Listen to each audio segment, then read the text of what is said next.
Some mountains don't want to be understood. Glastonbury Mountain rises to 3,748 feet in the southern Green Mountains of Vermont, its slopes covered in dense spruce fir forest that has never been fully logged or surveyed. The peak lies within the Glastonbury Wilderness, a federally protected area encompassing nearly 23,000 acres of roadless terrain. There are no maintained structures on the summit, no cell towers, no permanent weather stations. The Long Trail passes nearby, but few hikers linger. The mountain takes its name from the town of Glastonbury, which was incorporated in 1834 and effectively abandoned by 1937. At its peak, the town supported a population of just over 200, most of them employed by a charcoal burning operation that stripped the lower slopes bare. When the charcoal industry collapsed, the residents left. By 1950, the census recorded a population of 0. The town was never officially dissolved. It still exists on paper, a municipality with no inhabitants, no government, no services. But the land remembers. Between 1945 and 1950, 5 people vanished in or around the Glastonbury area under circumstances that were never explained. A 74-year-old man named Mitty Rivers disappeared while leading a hunting party in 1945. A college student named Paula Weldon vanished while hiking the Long Trail in 1946. Her case drew national attention and led to the creation of the Vermont State Police. 3 more disappearances followed in the next 4 years. None of the bodies were ever recovered. The region became known unofficially as the Bennington Triangle. By 1953, the mountain had earned a reputation. Locals avoided it. Hunters spoke of feeling watched. And in September of that year, something began to broadcast. Harold Osgood was 51 years old and had been a licensed amateur radio operator since 1938. He lived alone in a small farmhouse on the outskirts of Bennington, where he spent most evenings scanning frequencies and logging contacts with other operators across the Northeast. He was methodical, precise, and skeptical by nature.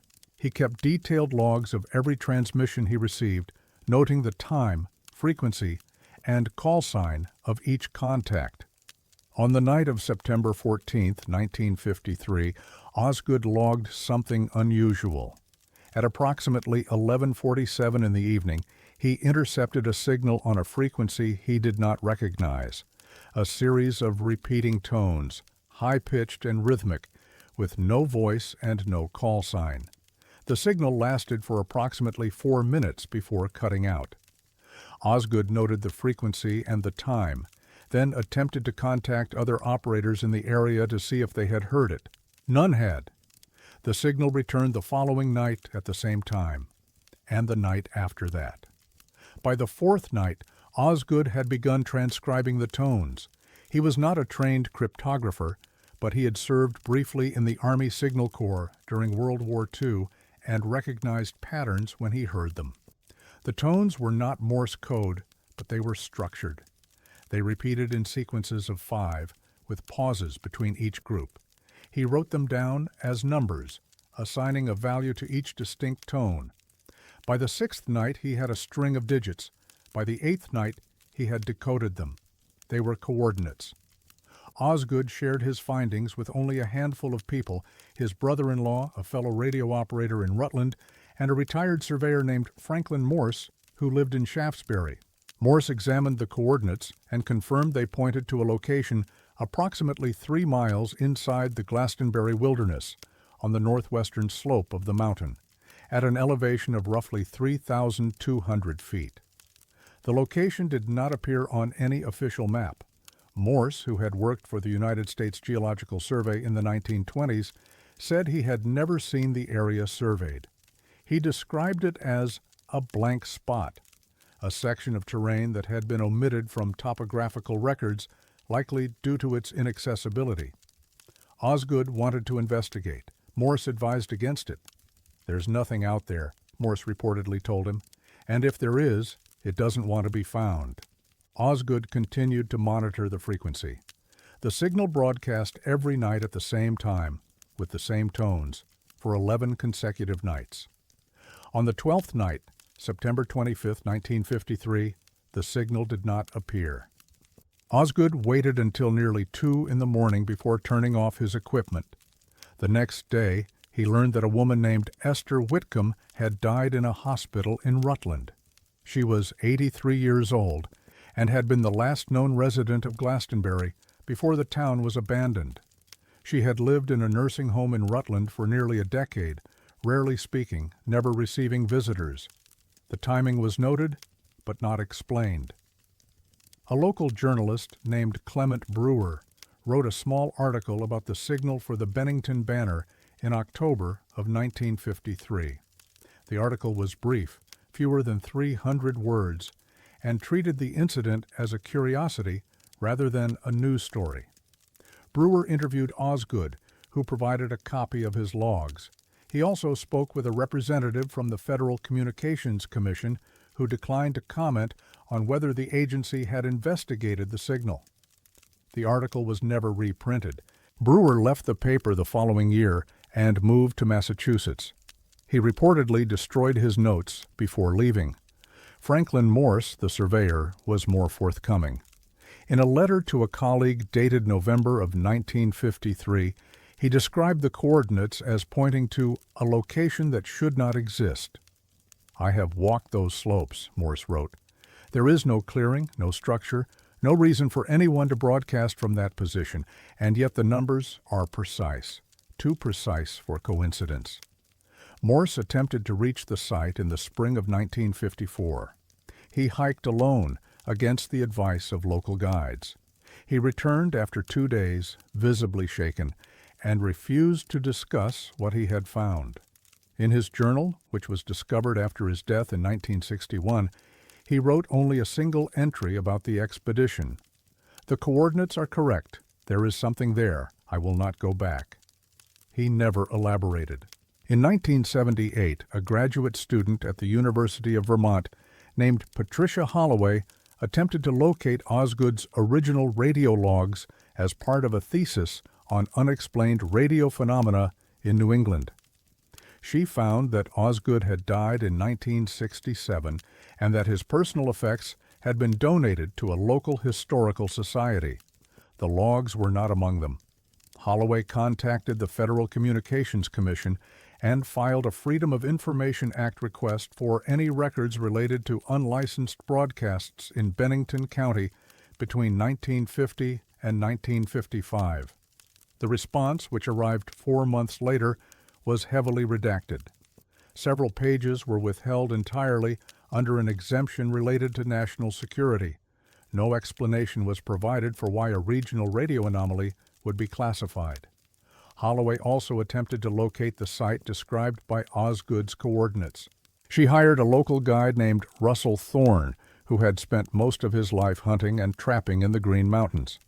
Thorne agreed to lead her into the wilderness, but only as far as the 2,000-foot elevation line.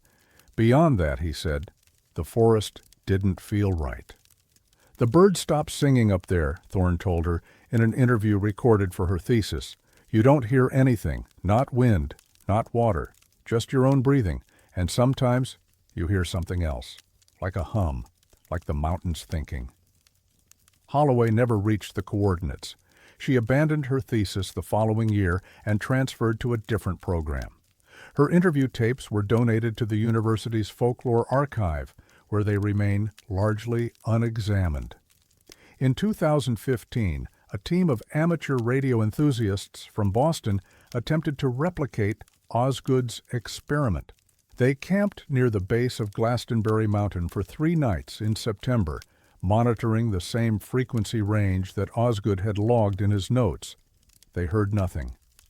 One member of the group, a software engineer named David Kowalski, later posted about the experience on an online forum dedicated to unexplained radio phenomena. He described the mountain as unnervingly quiet and noted that their GPS equipment had malfunctioned repeatedly during the trip, displaying coordinates that did not match their actual location. "It's like the mountain doesn't want to be mapped," Kowalski wrote. "Every reading we took was off by at least a quarter mile, and always in the same direction, toward the northwest slope." The coordinates Osgood decoded in 1953 pointed to the northwest slope. No transmitter has ever been found on Glastonbury Mountain. No official investigation has ever been acknowledged. The signal, whatever it was, has not been heard since September of 1953. But the coordinates remain, and somewhere in the Glastonbury wilderness, 3 miles from the nearest trail, at an elevation of 3,200 feet, there is a location that appears on no map, a blank spot in the record, waiting. Some frequencies are not meant to be tuned.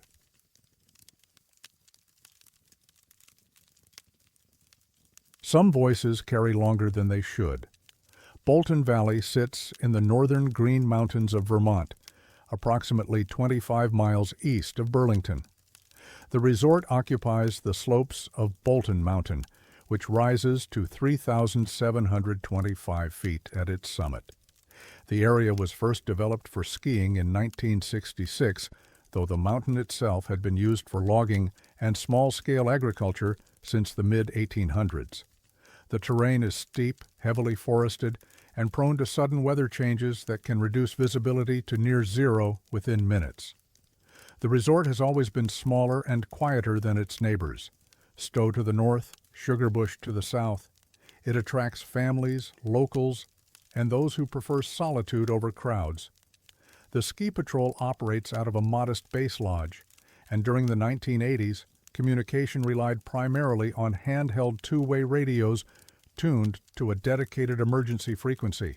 The mountain has a history that predates the resort by more than a century. In the 1870s, a fire lookout tower was constructed near the summit to monitor the surrounding wilderness for forest fires. The tower was staffed seasonally until 1929, when funding was cut during the early years of the Depression. The structure was abandoned and eventually collapsed under the weight of heavy snow sometime in the late 1940s. Its exact location was never officially recorded, and the remains were gradually consumed by the forest.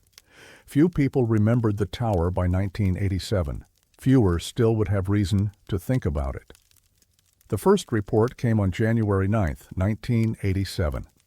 Thomas Aldridge, a 26-year-old ski patrol volunteer, was conducting a routine equipment check in the patrol shack at approximately 2:15 in the morning. The resort was closed, the lifts silent, and Aldridge was alone. He had left his radio on to monitor for any emergency calls from the overnight maintenance crew. At 2:17, the radio crackled to life. A woman's voice, calm, measured, and unhurried, began speaking. She was reading names. Full names, first and last, followed by what sounded like dates. The transmission was faint, broken by static, but Aldridge was certain of what he heard. Margaret Hollis, April 12, 1931, Edward Pruitt, June 7, 1931, Anna Bergstrom, September 3, 1931.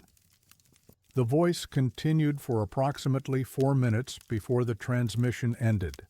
Aldridge attempted to respond, to ask for identification or location, but received no reply. He logged the incident in the patrol report, noting the time, the content, and his own confusion. He did not mention it to anyone until it happened again. Over the following 6 weeks, 4 other patrol volunteers reported similar transmissions. Each occurred between 2 and 3 in the morning. Each featured the same voice, female, middle-aged, with no discernible accent, reading names and dates in a slow, deliberate cadence. The names were never repeated, but the year was always the same, 1931. Lisa Fortunato, a patrol supervisor who had worked at Bolton Valley for nearly a decade, heard the transmission on February 14th. She described the experience in a written statement submitted to resort management.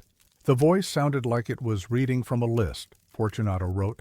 There was no emotion, no urgency, just names and dates, one after another, like a roll call. I asked who was transmitting, but there was no response. When I tried to triangulate the signal, my equipment couldn't lock onto a source. It was like the voice was coming from everywhere and nowhere. Fortunato contacted the Federal Communications Commission to report the unauthorized transmission. An FCC field officer visited the resort in early March but found no evidence of a rogue transmitter. The officer noted in his report that the frequency used by Bolton Valley's patrol radios was unlikely to receive interference from civilian broadcasts due to its limited range and specific allocation. The report concluded that the transmissions were likely caused by atmospheric anomalies or equipment malfunction. No further investigation was recommended. The transmissions stopped abruptly in mid-March of 1987, coinciding with the end of the ski season. No explanation was offered, and the incident faded from memory. The patrol volunteers who had heard the voice rarely discussed it, and those who did were often met with skepticism. 3 years passed. In September of 1990, a hiker named Gerald Osborne was exploring the upper slopes of Bolton Mountain when he discovered the remains of a wooden structure partially buried beneath decades of accumulated debris. Osborne, an amateur historian with an interest in Vermont's abandoned infrastructure, recognized the wreckage as the remnants of an old fire lookout tower. Beneath a collapsed section of flooring, Osborne found a leather-bound ledger wrapped in oilcloth. The ledger was water-damaged, but largely intact. Inside, in neat handwritten script, were entries dated from April through November of 1931. Each entry contained a name, a date, and a brief notation. Margaret Hollis, April 12, 1931, arrived from Waterbury, departed unknown. Edward Pruitt, June 7, 1931, arrived from Montpelier, departed unknown. Anna Bergstrom, September 3, 1931, arrived from Burlington, departed unknown. The names matched exactly those reported by the Ski Patrol volunteers 3 years earlier. Osborne brought the ledger to the Vermont Historical Society, where it was examined by an archivist named Dorothy Winslow. Winslow confirmed that the handwriting was consistent with early 20th century penmanship and that the paper stock matched materials commonly used in the 1920s and 30s. The ledger appeared to be a logbook of some kind, but its purpose was unclear. The fire tower had been a lookout station, not a waypoint or shelter. There was no reason for travelers to pass through, and the notations, arrived and departed unknown, suggested something other than casual visitors. Winslow attempted to cross-reference the names with historical records. Margaret Hollis appeared in the 1930 census as a resident of Waterbury, Vermont. She was listed as a seamstress, age 34, unmarried. There was no record of her after 1931. Edward Pruitt was listed in Montpelier city directories as a clerk at a hardware store. He disappeared from records after 1931.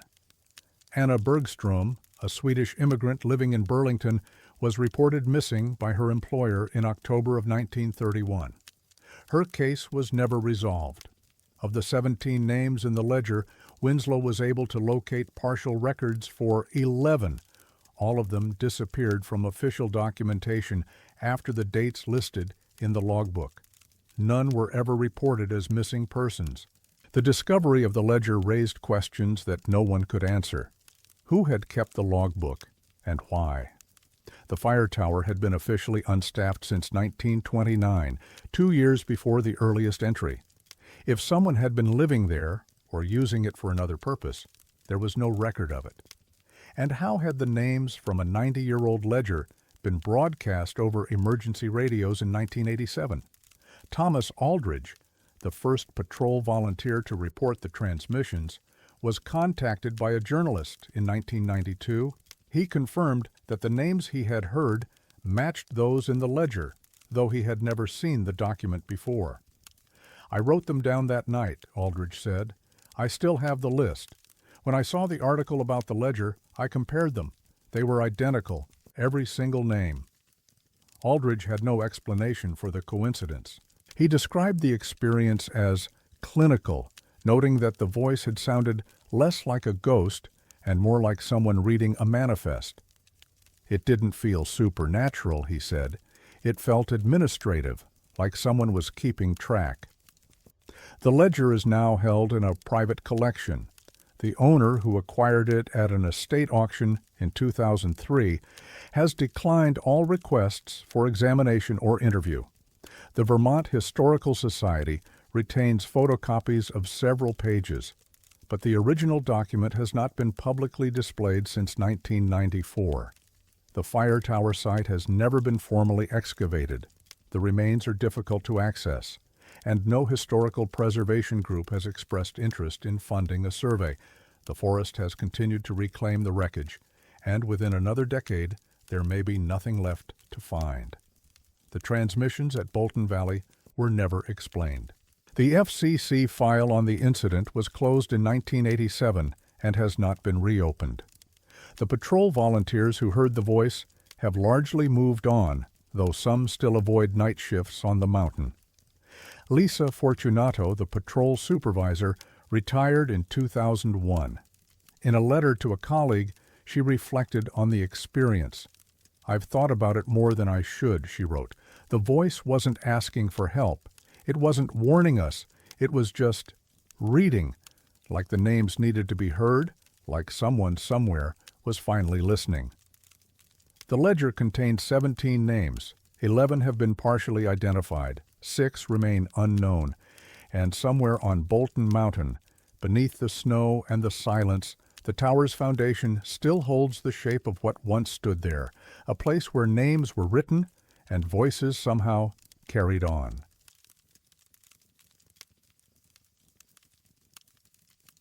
Static is never truly empty. Mount Mansfield is the highest peak in Vermont, rising 4,393 feet above sea level in the northern Green Mountains. Its distinctive ridgeline, which resembles the profile of a human face when viewed from the east, has made it one of the most recognizable landmarks in New England. The summit ridge stretches approximately 2 miles and includes features known locally as the forehead, the nose, the chin, and the Adam's apple. The mountain has hosted broadcast infrastructure since the early 1950s, when the first television transmitter was installed near the nose. By 1972, the summit housed multiple transmission facilities serving radio and television stations across northern Vermont and parts of New York and New Hampshire. The equipment required regular maintenance, and technicians made the difficult journey to the summit several times each month, often in harsh weather conditions. The transmitter station was a utilitarian structure, concrete and steel, built to withstand the extreme winds that could exceed 100 miles per hour during winter storms. Inside, rows of equipment hummed continuously, broadcasting signals across the region. The technicians who worked there described it as isolating, monotonous, and occasionally unnerving. "You're above the clouds most days," recalled one former employee. "You can't see anything below you. It's like the rest of the world doesn't exist." The mountain had been considered sacred by the Abenaki people for centuries before European settlement. They called it Mose o Debewadso, which translates roughly to mountain with a head like a moose. Some oral traditions spoke of places on the mountain that should not be visited, valleys that existed between worlds, locations where the boundaries of the physical and spiritual grew thin. The colonists who surveyed Vermont in the 18th and 19th centuries made no note of such places. Their maps showed only what could be measured. On October 17, 1972, 2 technicians arrived at the Mount Mansfield transmitter station for a scheduled maintenance visit. They were Raymond Delacroix, a 43-year-old senior engineer who had worked at the facility since 1964, and his assistant, a 27-year-old technician named Samuel Okonkwo, who had joined the team earlier that year. The visit was routine. They checked equipment calibrations, replaced worn components, and monitored signal strength across multiple frequencies. The work took most of the day, and by late afternoon, They were preparing to descend before darkness made the trail dangerous. At approximately 4:32 in the afternoon, Delacroix noticed an anomaly on one of the monitoring systems. A reel-to-reel tape recorder, which ran continuously to log any irregularities in the broadcast signal, had captured a burst of static that did not correspond to any known interference pattern. The static lasted 47 seconds. It occurred on a frequency that was not actively in use at the time. Delacroix rewound the tape and played it back. The static was dense, layered, and unusually structured. Okonkwo later described it as sounding less like random noise and more like something trying to push through. They logged the anomaly, labeled the tape, and brought it back to the main office in Burlington for analysis. The initial analysis, conducted by an audio engineer named Wallace Thurmond, concluded that the static was likely caused by atmospheric interference, perhaps a reflection of distant signals bouncing off the ionosphere under unusual conditions. The explanation was plausible, if unsatisfying. Thurmond filed his report, and the tape was archived. For nearly 2 decades, it sat untouched in a storage facility in Colchester, Vermont. In 1989, a fire broke out in the storage facility. The cause was officially determined to be an electrical fault. Several hundred archived recordings were destroyed, including, according to facility records, the tape from the October 1972 Mansfield incident. The official record ends there. But the tape, or something claiming to be the tape, did not disappear entirely. In 1993, a bootleg cassette copy began circulating among amateur radio enthusiasts in New England. The source was unclear. Some claimed it had been dubbed from the original before the fire. Others suggested it was a reconstruction based on surviving documentation. The quality was poor, degraded by multiple generations of copying, but the content was consistent with the descriptions in Thurmond's original report. A sound engineer in Massachusetts named Elaine Marchetti obtained a copy in 1997 and subjected it to digital analysis using software that had not existed in 1972. She applied noise reduction filters, isolated specific frequency bands, and amplified patterns that had been inaudible on standard playback equipment. What she found disturbed her. Embedded within the static, barely perceptible, was a human voice, male, speaking in a flat monotone, reciting what sounded like geographic coordinates and survey measurements. The words were fragmented, broken by interference, but certain phrases were clear. Bearing north-northwest, elevation 2,047 feet, valley floor approximately. Coordinates do not correspond. Marchetti transcribed what she could and attempted to match the coordinates to known locations in Vermont. None of them aligned with any recorded topographical feature.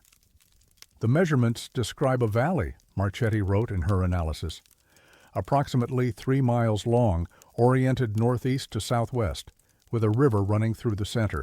But there is no such valley anywhere on Mount Mansfield. There is no such valley anywhere in Vermont. Marchetti's findings attracted the attention of a small community of researchers interested in unexplained radio phenomena. Among them was a retired cartographer named Howard Belanger, who had spent 30 years working for the United States Geological Survey. Belanger examined the coordinates and confirmed Marchetti's conclusion. The valley described in the recording did not exist on any official map, but he noticed something else. The survey methodology is old, Belanger noted in correspondence with Marchetti. The terminology, the way the measurements are structured, it's consistent with practices used in the late 18th or early 19th century. Whoever recorded this data was using techniques that haven't been standard for over 100 years. Belanger became convinced that the recording described a location that had once been mapped but was later removed from official records. He spent the final years of his life searching for evidence of the valley's existence, poring over colonial-era surveys, land grants, and correspondence between early Vermont settlers. He found fragments. A letter from a surveyor named Josiah Harrington dated 1791, referenced a valley of unusual character near the western slope of Mount Mansfield. Harrington described the location as unsuitable for settlement and recommended it be omitted from official maps to prevent confusion among future travelers. A land grant from 1803 mentioned a restricted parcel in the same general area, with boundaries that could not be reconciled with any known topographical feature. And in the archives of the Vermont Historical Society, Belanger discovered a handwritten note, undated and unsigned, that read simply, "The valley is not to be surveyed. The valley is not to be named." Belanger died in 2009 without reaching a definitive conclusion. His research notes were donated to a university library where they remain largely unexamined. The Abenaki oral traditions offer another perspective. According to accounts collected by ethnographers in the early 20th century, the Abenaki spoke of places that existed outside the normal boundaries of the world, locations that could be seen only under certain conditions, at certain times, by certain people. These places were not considered supernatural in the Western sense. They were simply other. They had always been there. They would always be there. But they did not belong to the world of maps and measurements. One such place was described as a valley on the western slope of the Great Mountain, a valley where the water flowed in the wrong direction and where time moved differently than it did outside. The Abenaki did not name this place. To name it would be to fix it in the world, to make it findable. Some things, they believed, were not meant to be found. The original reel-to-reel tape has never been recovered. Wallace Thurmond, the engineer who conducted the initial analysis, died in 2001. Raymond Delacroix passed away in 1995. Samuel Okonkwo left Vermont in 1978 and could not be located by later researchers. Elaine Marchetti continued her analysis of the bootleg recording until 2012, when she abruptly ceased all public discussion of the project. In her final correspondence on the subject, she wrote, "I have listened to the tape over 400 times. Each time I hear something new, and each time the valley feels closer." She did not elaborate on what she meant. The Mount Mansfield transmitter station continues to operate, though the original 1950s-era equipment has long since been replaced. The technicians who work there today know nothing of the 1972 incident. The monitoring systems no longer use reel-to-reel tape, but static still occurs. Bursts of interference that last a few seconds, sometimes longer, with no identifiable source. The technicians log them, file reports, and move on. No one listens closely anymore.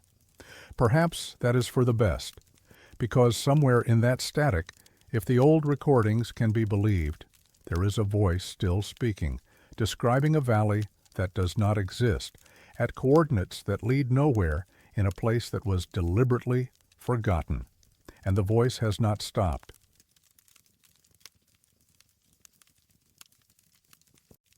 Water holds sound longer than air. Stratton Pond is the largest body of water on the Long Trail, Vermont's oldest long-distance hiking path. The pond covers approximately 26 acres and sits at an elevation of 2,555 feet in the Green Mountain National Forest. It is surrounded by dense boreal forest, spruce, fir, and birch, and accessible only by foot. The nearest road is more than 3 miles away. The pond has been a stopping point for hikers since the Long Trail was completed in 1930. A shelter stands on the northern shore, maintained by the Green Mountain Club, offering basic accommodations for those passing through. The area is remote, quiet, and largely unchanged since the trail was first blazed over a century ago.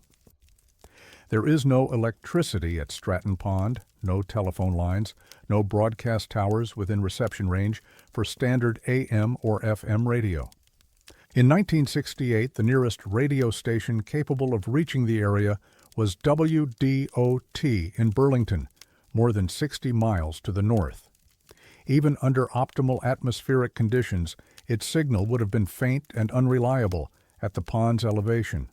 The isolation is part of the appeal. Hikers come to Stratton Pond to escape the noise of the modern world. But on one night in August of 1968, the noise found them. Martin Aldrich was 34 years old, a high school history teacher from Brattleboro who had been hiking the Long Trail in sections since 1962. He was accompanied by his wife, Caroline, and their friend Douglas Wenham, a 31-year-old insurance adjuster from Bennington. The three had planned a weekend excursion, entering the trail at Kelly Stand Road and hiking north to Stratton Pond, where they intended to camp for 2 nights before returning. They arrived at the pond on the afternoon of August 14th. The weather was clear, the temperature mild. They set up camp near the shelter, but chose to sleep in their own tents for privacy. By early evening, they had finished dinner and were sitting by a small fire, watching the last light fade over the water. Douglas Wenham had brought a transistor radio, a small battery-powered device he used to catch weather reports and news broadcasts during camping trips. He turned it on around 8:30, scanning through frequencies in search of a signal. He found only static. At approximately 9:15, the static changed. What emerged from the radio was not a voice, not at first. It was music. A piano playing a melody that none of the three hikers recognized. The sound was clear, unmarred by the interference that typically plagued radio reception in the mountains. It played as though the source were nearby, as though someone had placed a speaker on the opposite shore. Caroline Aldrich later described the melody as old-fashioned, like something from a silent film. It was slow, deliberate, with long pauses between phrases. There was no accompaniment, just the piano, alone, playing to an audience it could not see. The music continued for exactly 20 minutes. Martin Aldrich timed it on his watch. At 9:35, the piano stopped. There was a brief pause, perhaps 5 seconds, and then a voice spoke. It was a man's voice, calm and unhurried, with no discernible accent. He spoke a single sentence. "The water is the door." Then the signal vanished. The radio returned to static, and no amount of tuning could recover the broadcast. The three hikers sat in silence for several minutes after the transmission ended. Douglas Wenham later admitted that his first instinct was to laugh, to dismiss the experience as some freak atmospheric phenomenon, a stray signal bounced off the ionosphere from a distant station. But the clarity of the sound troubled him. Radio signals degraded over distance. They did not arrive pristine after traveling 60 miles through mountainous terrain. Martin Aldrich made notes in his journal that night. He recorded the time, the duration, the content of the broadcast, and his own observations. He wrote, "The voice did not sound recorded. It sounded as though the man were speaking directly to us, as though he knew we were listening." Caroline Aldrich did not sleep that night. She later told her sister that she had felt watched after the broadcast ended, though she saw nothing unusual around the campsite. The pond was still, the forest was silent, but the sensation persisted until dawn. The following morning, the three hikers cut their trip short and returned to the trailhead. They did not discuss the broadcast during the hike out. Martin Aldrich reported the incident to the Green Mountain Club the following week. A representative noted his account, but took no formal action. There was no mechanism for investigating unexplained radio transmissions in the wilderness, and the club's primary concern was trail maintenance, not paranormal phenomena. Aldrich also contacted WDOT in Burlington, asking whether the station had broadcast any piano music on the night of August 14th. The program director checked the logs and confirmed that no such broadcast had occurred. The station had aired a news program from 9 to 9:30, followed by a jazz hour that featured no solo piano. Over the following months, Aldrich reached out to other radio stations in the region. None had broadcast piano music that evening. None had aired any programming that matched the description. He contacted the Federal Communications Commission, which informed him that no licensed broadcasters operated within range of Stratton Pond on the frequency his radio had received. The FCC suggested that the transmission might have been an unlicensed amateur broadcast, but noted that such broadcasts were typically short-range and would not produce the signal clarity Aldrich described. The investigation, such as it was, reached a dead end. Douglas Wenham moved to Connecticut in 1971 and gradually lost contact with the Aldriches. In a letter to Martin written shortly before his departure, he reflected on the experience at Stratton Pond. "I have tried to explain it rationally," Wenham wrote. "Atmospheric skip, equipment malfunction, collective suggestion. But none of those explanations account for the voice. The voice knew something. It was telling us something. And I do not know what to do with that." Caroline Aldrich never returned to the Long Trail. She developed an aversion to remote wilderness areas that persisted for the rest of her life. She rarely spoke of the broadcast, even to close friends, and when asked about it directly, she would change the subject. Martin Aldrich took a different path. Beginning in 1969, he returned to Stratton Pond every August, always on the 14th, always with a radio. He camped alone at the same site, tuned to the same frequency, and waited. He heard nothing. Year after year, decade after decade, he made the journey. His colleagues at the high school knew of his annual pilgrimage, though few understood its purpose. His students occasionally asked about it, and he would tell them only that he was waiting for something. In 1998, at the age of 64, Martin Aldrich made his 30th and final trip to Stratton Pond. His health had declined, and the hike was difficult. He spent one night at the campsite, radio in hand, listening to static until well past midnight. The signal did not return. Martin Aldrich died in 2003. His journal, which contained detailed notes from each of his 30 visits to Stratton Pond, was donated to the Vermont Historical Society by his nephew. The journal remains in the Society's archives, available to researchers by appointment. The final entry, dated August 15, 1998, reads, "30 years, no music, no voice.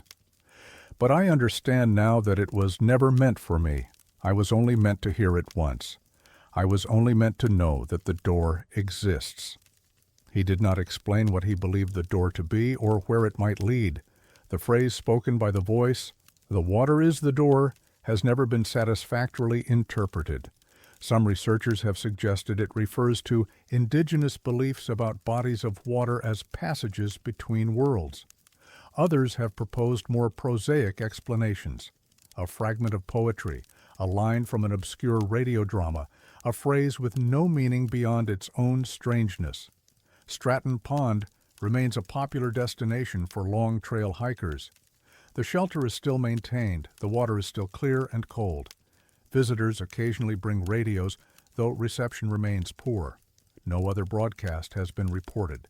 But every August, a few hikers make a point to camp at the northern shore, to sit by the water as darkness falls, and to listen. The pond is silent. The door, if it exists, remains closed, and somewhere in the static, perhaps, a piano is still playing, a melody meant for no one or for everyone, waiting for the right frequency, the right listener, the right moment to speak again.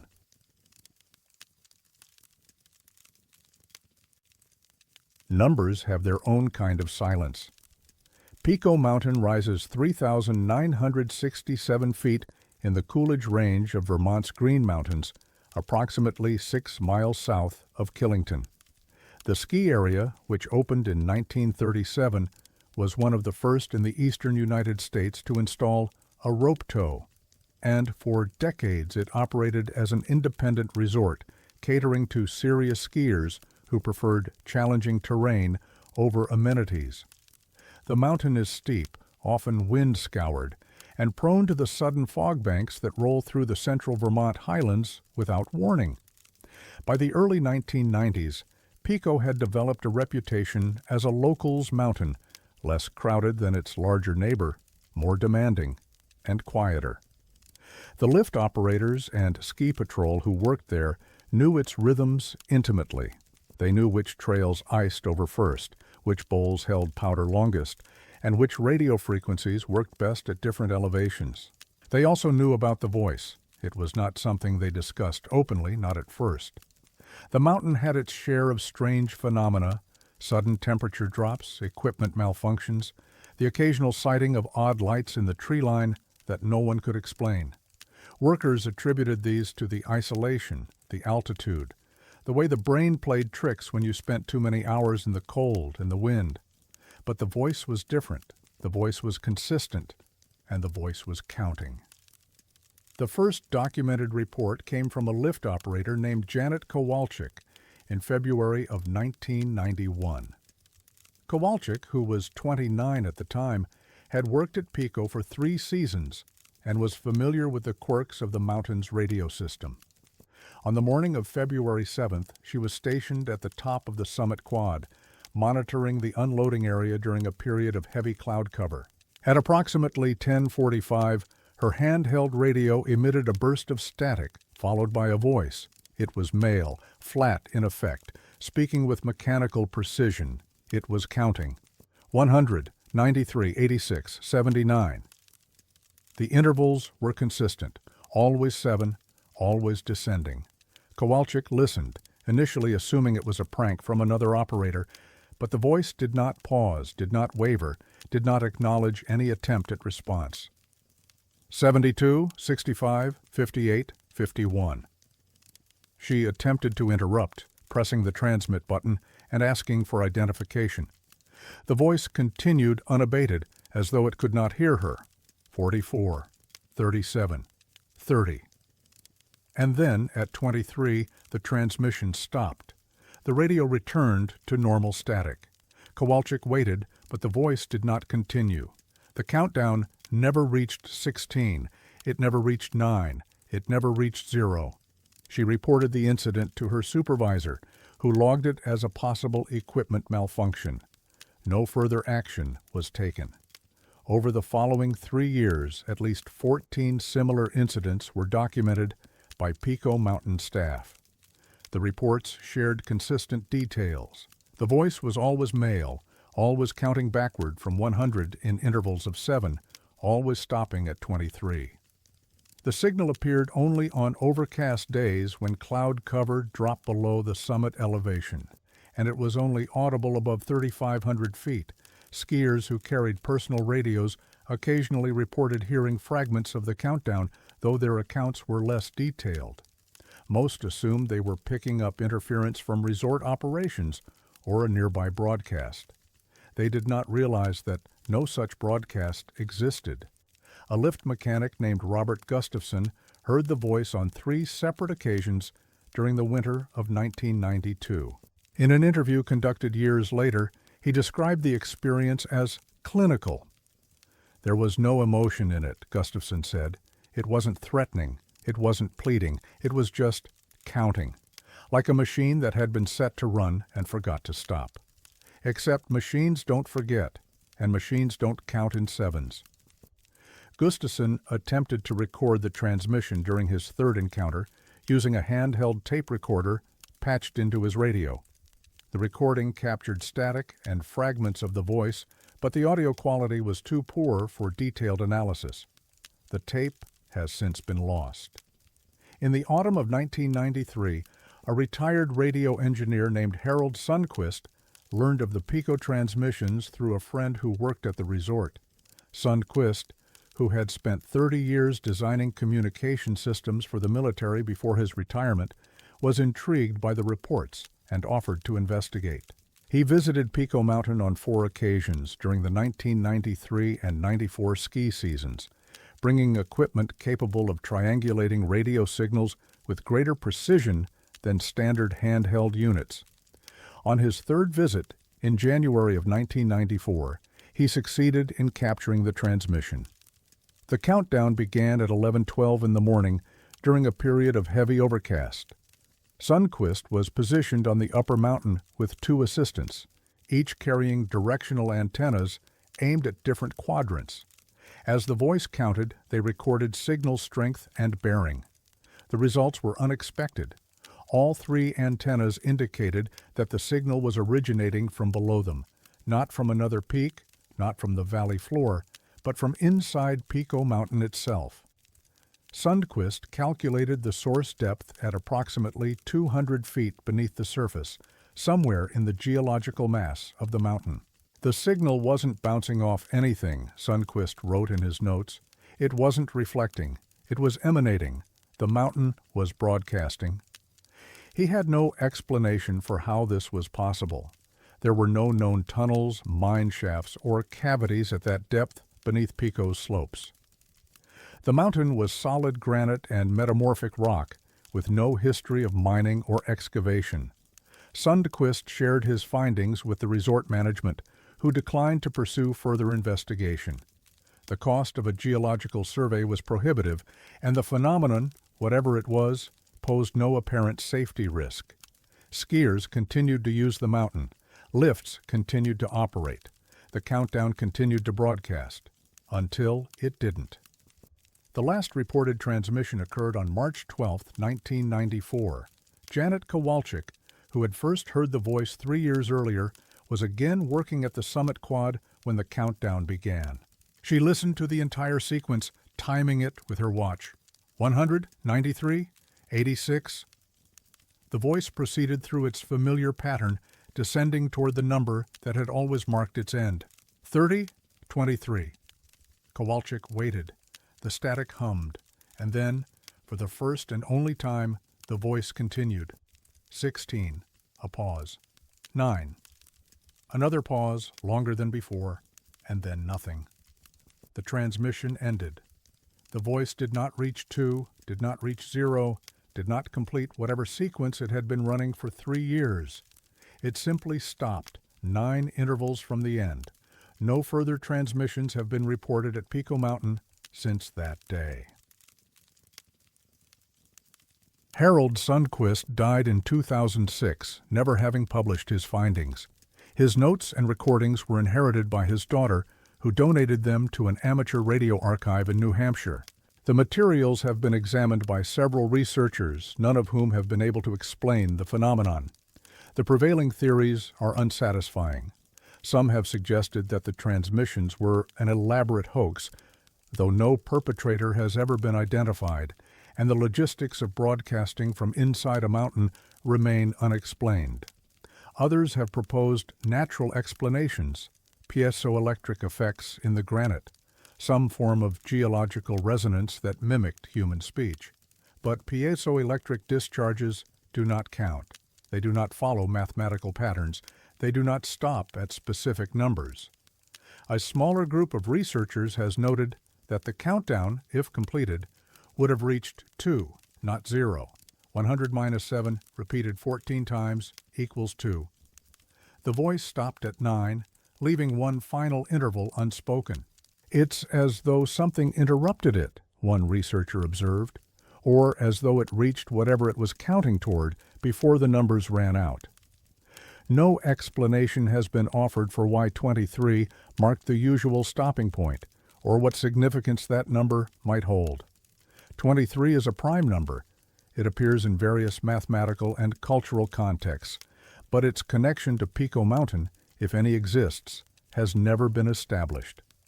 Pico was acquired by Killington Resort in 1996 and continues to operate as a ski area. The summit quad has been replaced by modern equipment. The radio systems have been upgraded multiple times. The lift operators and ski patrol who work there today have never heard the countdown. Janet Kowalczyk left Pico in 1997 and moved to Colorado, where she worked at several western ski areas before retiring in 2018. In a recent interview, she reflected on the experience. "I've thought about it a lot over the years," she said. What was it counting toward? What was at 0? Or at 2, I suppose, if the math is right. I used to think maybe it was better that it never finished. Now I'm not so sure. Now I think maybe it did finish, just not the way we expected. Maybe it finished at 9. She paused. Maybe 9 was always the end, and we just didn't know what we were counting. The mountain keeps its secrets. The granite remains solid, unexcavated, unmapped in its depths. And somewhere below the ski trails, below the lifts, below the snow that falls each winter and melts each spring, there is a place where the signal originated. A hollow in the rock, perhaps, or something older, something that waited for 3 years to count down to a number that no one understood. The countdown is over, but the silence that followed has never been explained.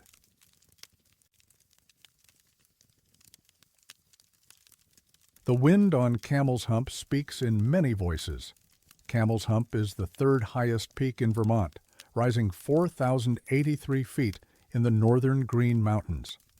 Its distinctive double summit, resembling the humps of a camel when viewed from the east, makes it one of the most recognizable mountains in the state.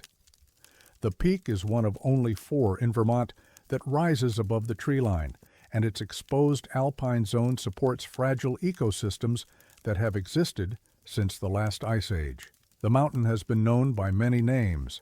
Early French explorers called it Le Lion Couchant, the crouching lion. English settlers renamed it Camel's Rump, later softened to Camel's Hump. But the Abenaki, who inhabited the region for thousands of years before European contact, called it Tawakbe di Iwadso, which translates roughly to the mountain that sits alone. It is a place of wind and stone and silence. The summit is exposed to weather systems that sweep across Lake Champlain with little warning, bringing fog, rain, and sudden temperature drops even in summer. Hikers who reach the top often describe a feeling of isolation that seems disproportionate to the mountain's modest elevation, a sense of being watched or of watching something that cannot be seen. The Abenaki considered certain places on the mountain sacred. They did not build permanent structures there. They did not hunt on its upper slopes. Some locations they believed belonged to those who had come before, and to those who had never left. Meredith Sondergaard was 24 years old in the spring of 2001, a graduate student in geology at the University of Vermont. Her thesis focused on periglacial features in the Green Mountains, the rock formations and soil patterns left behind by repeated cycles of freezing and thawing over thousands of years. Camel's Hump, with its exposed alpine terrain, offered an ideal study site. On May 7th, she hiked to the summit carrying field equipment that included a digital audio recorder. The recorder was intended to capture her spoken notes during fieldwork, allowing her to document observations without stopping to write. She had used the same technique on previous expeditions without incident. The weather that day was overcast but calm. Cloud cover hung low over the summit, reducing visibility to approximately 50 feet.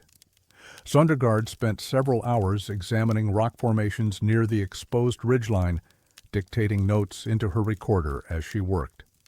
She did not notice anything unusual until she returned to her apartment that evening and began transcribing the recordings. The audio file was approximately 3 hours long. For the first 2 hours and 40 minutes, it contained exactly what Sondergaard expected, her own voice describing geological features, interspersed with the ambient sounds of wind and footsteps on rock. At the 2-hour 41-minute mark, something changed. The wind noise intensified briefly, then dropped to near silence. And beneath the silence, barely audible, was a voice. It was whispering. Sondergaard initially assumed the sound was an artifact, wind passing over the microphone at an unusual angle, or some form of electronic interference. She rewound the segment and listened again, this time with headphones at maximum volume. The whisper was human. It was speaking in a language she did not immediately recognize, though certain phonemes suggested French. The voice was male, low, and measured, repeating the same sequence of sounds over and over. The whisper lasted for approximately 90 seconds before fading back into ambient noise. Sondergaard checked the timestamp and cross-referenced it with her field notes. The recording had been made at approximately 2:15 in the afternoon, while she was examining a rock outcropping near the summit's northern edge. She had been alone. She had seen no other hikers that day. Sondergaard shared the recording with her thesis advisor, who suggested she consult with the university's linguistics department, a professor named Claudette Beaumont, who specialized in historical French dialects of North America, agreed to analyze the audio. Beaumont's findings were unexpected. The whisper was indeed French, but not modern French. The pronunciation, vocabulary, and cadence were consistent with dialects spoken in the Quebec region during the early to mid-18th century, specifically the rural patois, used by farmers, trappers, and voyageurs who operated in the borderlands between New France and the English colonies. The content of the whisper was a string of numbers: 6, 7, 59, 16, 7, 59. Beaumont interpreted the sequence as a date, the 16th day of the 7th month, in the year 1759, July 16th, 1759. The phrasing is archaic, Beaumont noted in her analysis. The speaker drops certain consonants in a way that hasn't been common for over 200 years. Whoever spoke these words, if this recording is authentic, was not a modern French speaker. They were speaking the language as it existed before the British conquest of New France. The date, July 16, 1759, corresponded to a turbulent period in colonial history. The French and Indian War was entering its decisive phase. British forces were advancing on Quebec, and the borderlands of Vermont, then a contested territory, were the site of frequent skirmishes, raids, and disappearances. Sondergaard began researching historical records from the period, focusing on the Camel's Hump region. She found little. Most colonial-era documents pertaining to the area had been lost or destroyed. But one source caught her attention. In the archives of the Vermont Historical Society, she discovered a fragmentary account written by a British military officer named Captain William Aldworth. The document, dated August of 1759, described a patrol sent to investigate reports of French activity near the Mountain of Two Humps. Aldworth's account mentioned a French-Canadian trapper named Henri Duplessis, who had been operating in the area as a scout and courier for French forces. According to local informants, Duplessis had been traveling alone near the mountain on or around July 16th when he vanished. His body was never recovered. His supplies were never found. He simply ceased to exist in the historical record. The savages say he walked into the mountain and did not walk out, Aldworth wrote. They will not speak of what they believe became of him. They say only that the mountain keeps what it takes. Sondergaard attempted to verify the connection between the recording and the historical disappearance.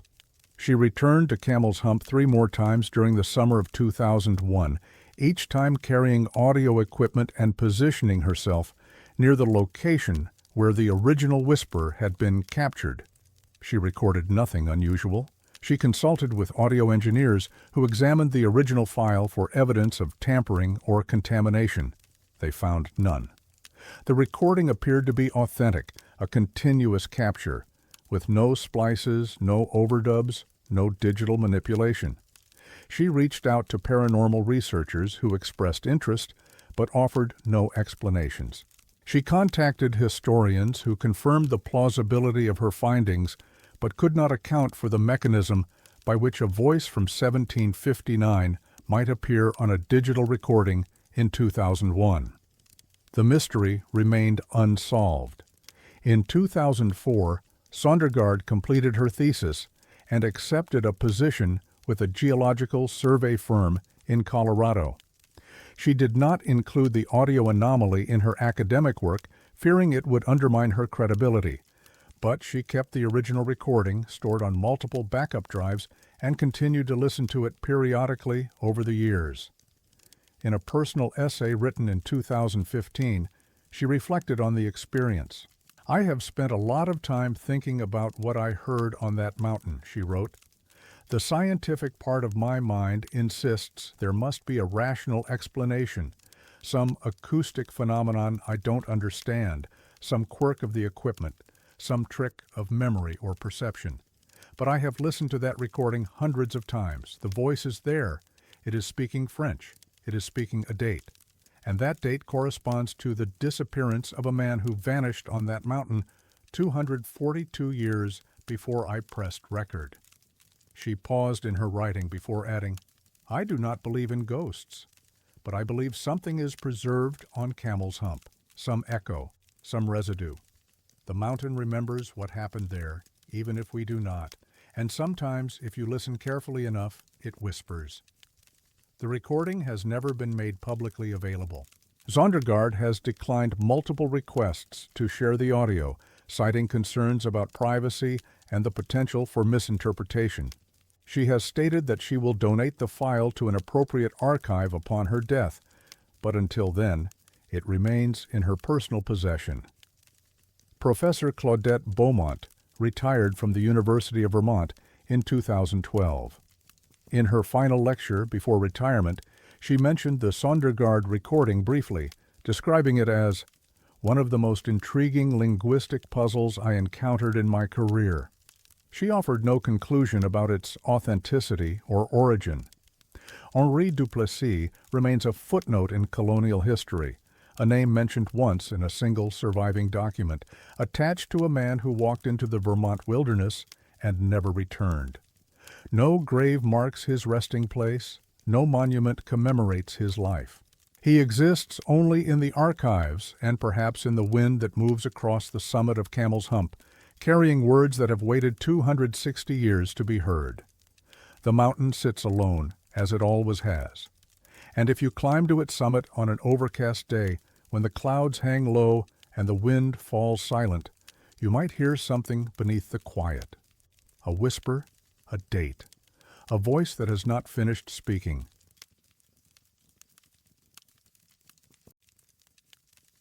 Some messages arrive too late to save anyone. Killington Peak stands 4,215 feet above sea level, the second highest summit in Vermont.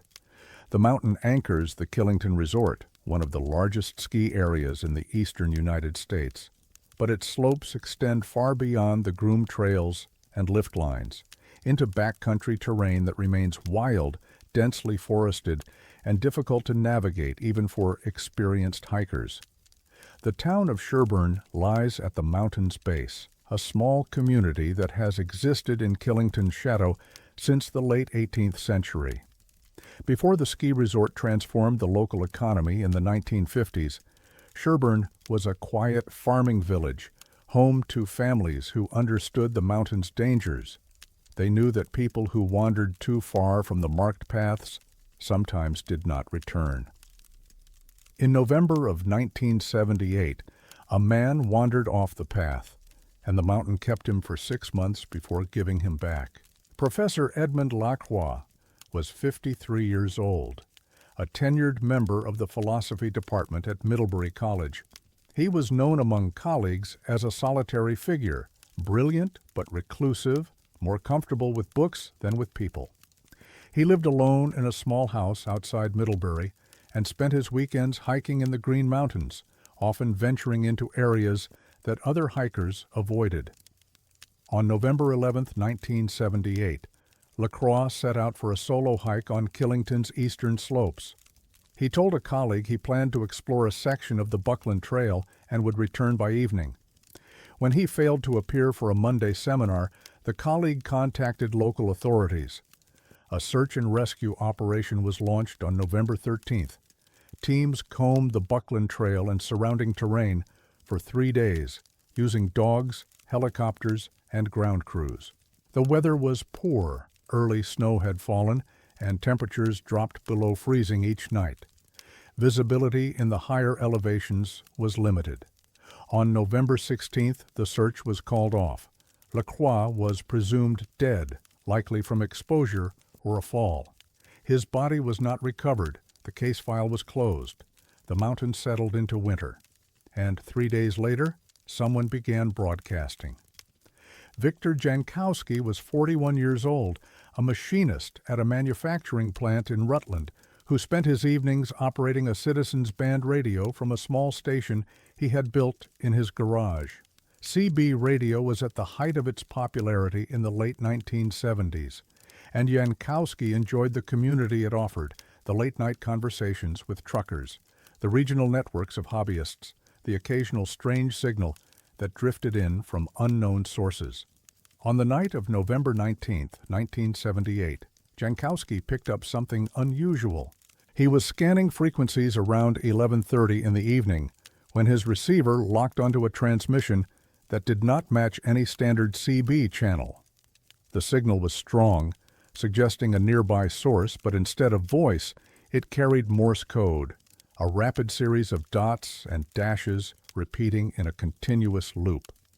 Jankowski had learned Morse code during a brief stint in the Army Reserve. He grabbed a pencil and began transcribing. The message was a single sentence, repeated without variation. They are still looking in the wrong place. He listened for over an hour. The message never changed. The transmission never paused. At approximately 12:45 in the morning, the signal abruptly ceased, leaving only static. Jankowski logged the incident and attempted to triangulate the source using his equipment.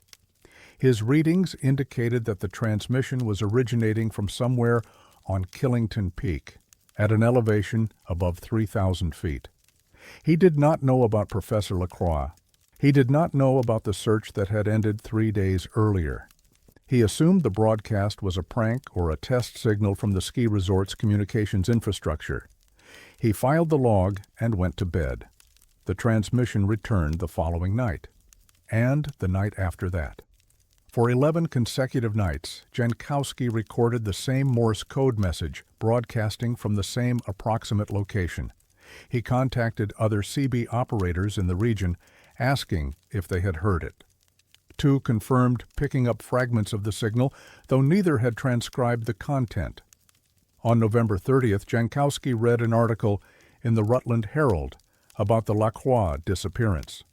The article mentioned that the search had focused on the Buckland Trail on Killington's western and southern slopes. The transmission was originating from the east.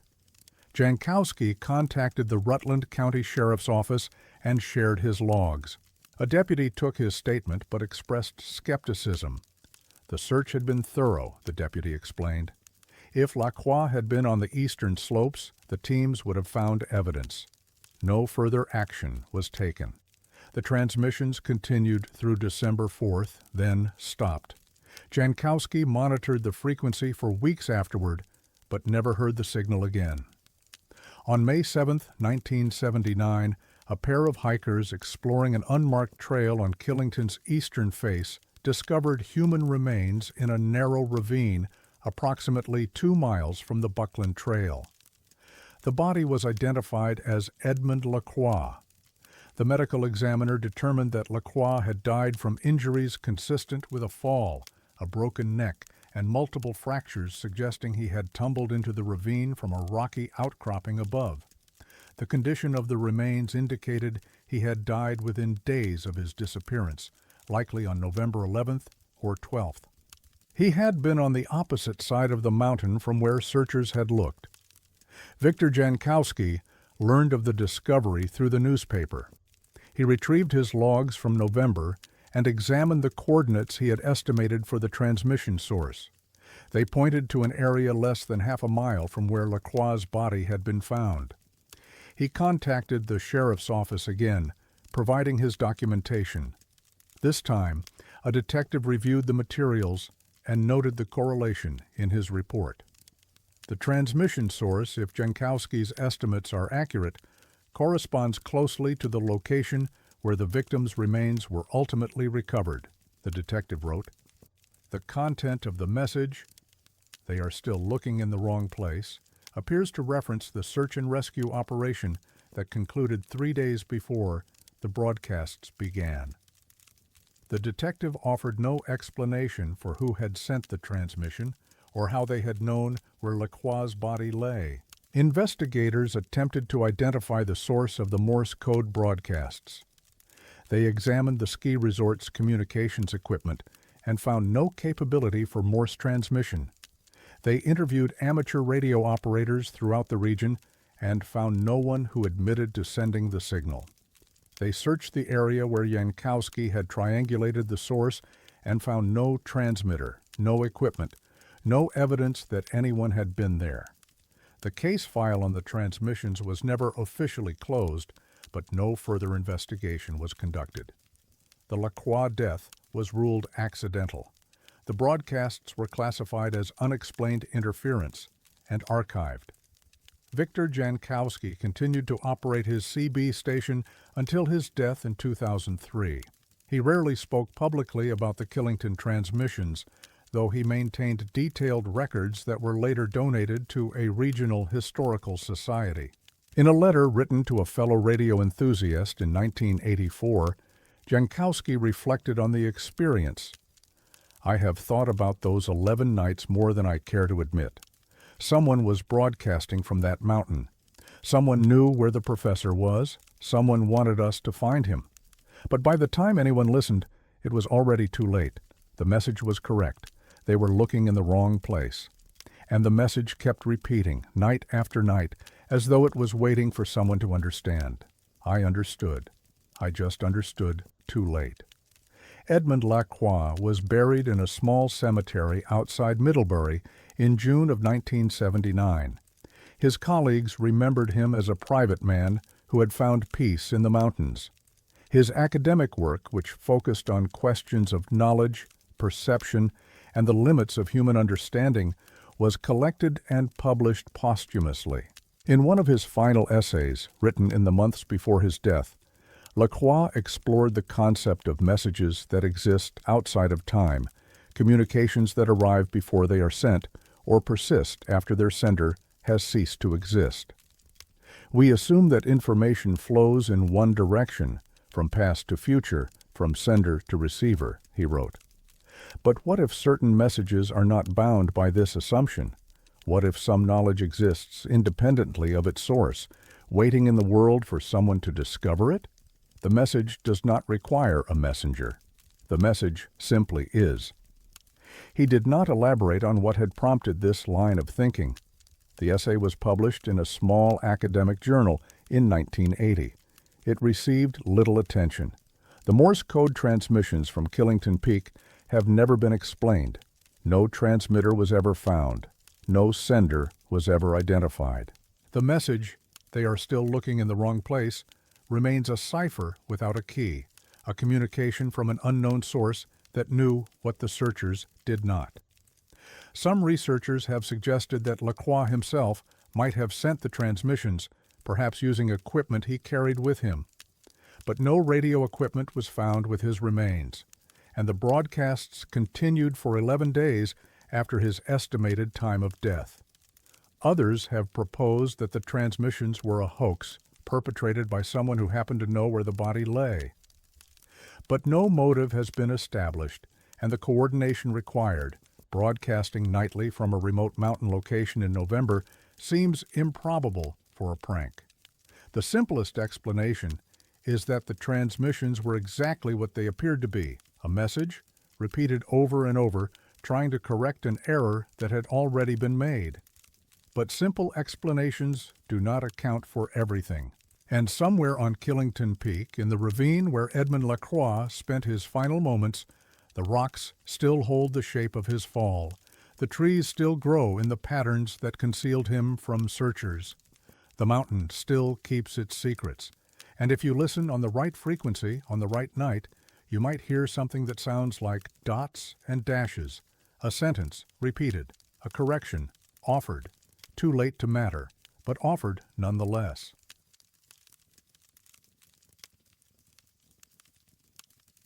The island has always listened. Some nights it answers.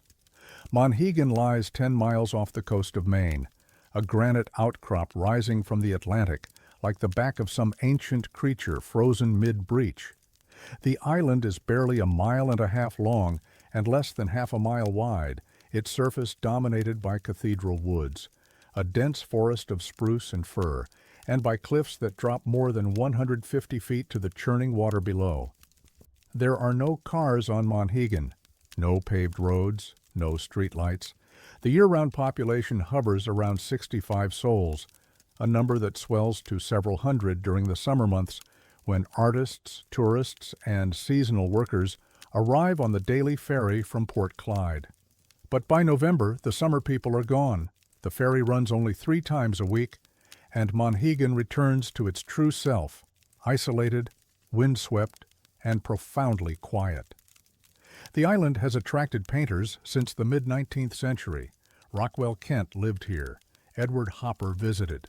Jamie Wyeth still maintains a studio on neighboring Manana Island. They came for the light, they said, the way the Atlantic reflects the sky, the way fog transforms the cliffs into something from a dream. But the locals know that Monhegan has other qualities, qualities that are harder to name. The island feels older than it should, heavier somehow, as if the granite holds memories that predate the first human footfall. The Wabanaki people knew this place for thousands of years before European contact. They called it Monchigan, a name whose meaning has been variously translated as Out to Sea Island or Island of the Sea. Some translations suggest a different meaning entirely, but those translations are not shared with outsiders. November of 2002 was colder than usual. The first hard frost came in late October, and by the second week of November, the island had emptied of all but its permanent residents. The ferry continued its abbreviated schedule, bringing mail and supplies twice weekly, but passenger traffic had dwindled to nearly nothing. On the evening of November 14th, a thick fog rolled in from the southeast. This was not unusual. Fog is common on Monhegan, particularly in autumn.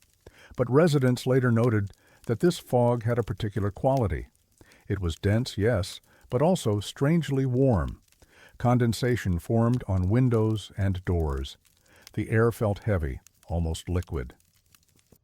At approximately 8:45 p.m., a year-round resident named Constance Rollins was walking back to her cottage from a neighbor's house when she heard something that made her stop.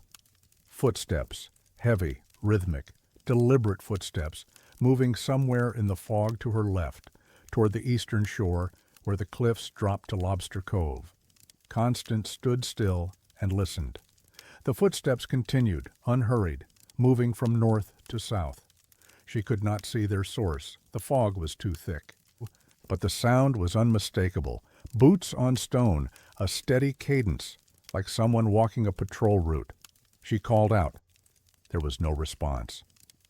The footsteps continued without pause, growing fainter as they moved toward the southern end of the island, then fading entirely. Constance hurried home and locked her door. Over the next 3 hours, at least 9 other residents reported hearing the same phenomenon. The accounts were remarkably consistent. Heavy footsteps, rhythmic, circling the island's perimeter. No visible source, no response to calls or shouts. The footsteps would grow louder, pass by, then fade, only to be heard again, minutes later, approaching from a different direction. It was like someone was walking the entire edge of the island, said Walter Pierce, a 73-year-old lobsterman who had lived on Monhegan his entire life. Over and over, the same pace, the same rhythm, but there was nobody there. I went out with a flashlight. I walked 50 feet in every direction. Nothing, just the fog and the sound of boots on rock. Among the handful of visitors still on the island that week was Dr. Helen Bancroft, a 38-year-old marine biologist from the University of Rhode Island. Dr. Bancroft had arrived on November 12th to conduct research on intertidal ecosystems in the island's tide pools. She was staying in a rented cottage near the island's southern tip, within earshot of the cliffs overlooking Gull Rock. Dr. Bancroft was known to her colleagues as meticulous, rational, and deeply skeptical of anything that could not be measured or observed. She kept detailed field notes, recorded her observations on a portable audio recorder, and approached her work with the dispassionate rigor of a scientist who trusted only evidence. On the evening of November 14th, she was in her cottage reviewing data when she first heard the footsteps. Her initial assumption, according to notes she left on her laptop, was that another researcher or resident was walking the perimeter path that circled parts of the island. She noted the sound at 9:17 p.m. and returned to her work. By 10:30 p.m., she had heard the footsteps pass her cottage 3 times. Her notes from that hour are fragmentary but revealing. 10:31 p.m., footsteps again. Same cadence, same direction, N to S.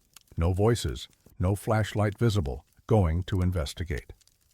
10:47 p.m., walk to cliff path. Fog extremely dense.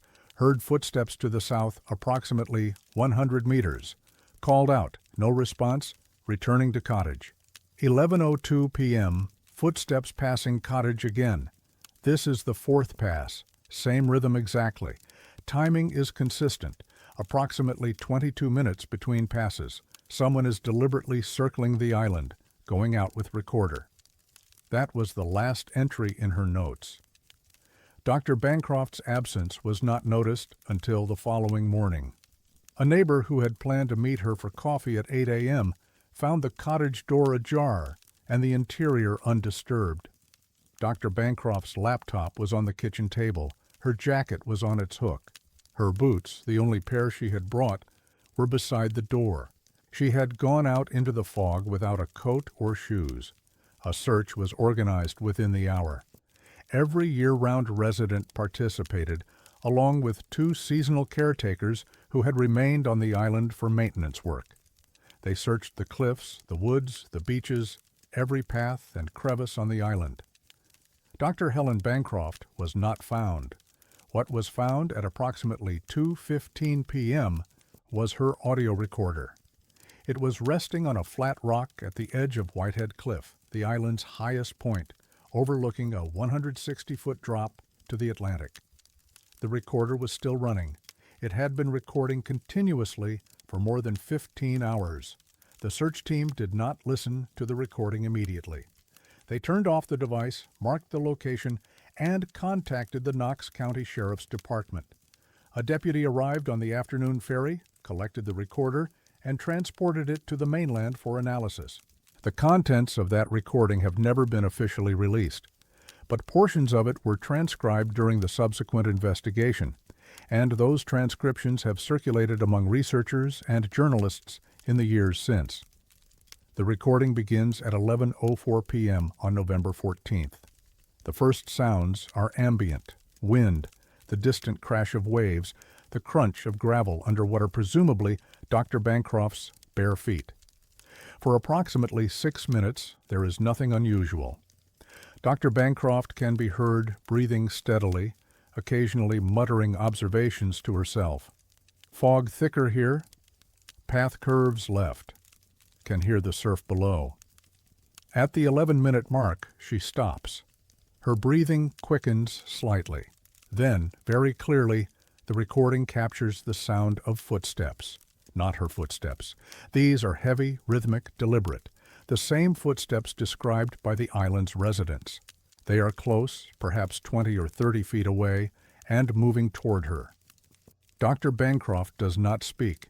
She does not run. The recording captures only her breathing and the approaching footsteps. The footsteps pass her. They do not stop. They continue southward, maintaining their steady rhythm, and gradually fade into the distance. For the next several minutes, Dr. Bancroft remains still. Then, faintly, she whispers, "Following." The recording continues for another 47 minutes. During this time, the footsteps are audible almost continuously, sometimes close, sometimes distant, but always present. Dr. Bancroft does not speak again. Her breathing remains audible, growing slower, calmer, as if she has reached some kind of resolution. At the 58-minute mark, the footsteps stop. For approximately 2 minutes, the recording captures only wind and waves, and Dr. Bancroft's steady breathing. Then, very faintly, so faintly that audio analysts have debated whether it is real or an artifact of the equipment, a voice can be heard. It is not Dr. Bancroft's voice. It is deeper, older, and it speaks only two words: thank you. The recording continues for another 16 minutes. There is no further speech, no footsteps, no indication of movement. Just wind, just waves, just the slow mechanical hiss of the recorder's operation. At the 1 hour and 16-minute mark, there is a faint sound that some analysts have interpreted as a single footstep. Others believe it is Dr. Bancroft shifting position. Others believe it is nothing at all. The recording continues, uninterrupted, until the search team discovered it the following afternoon. The investigation into Dr. Bancroft's disappearance lasted 4 months. Divers searched the waters below Whitehead Cliff and found nothing. Cadaver dogs were brought to the island and detected no remains. Interviews with residents produced no leads, no suspects, no explanation.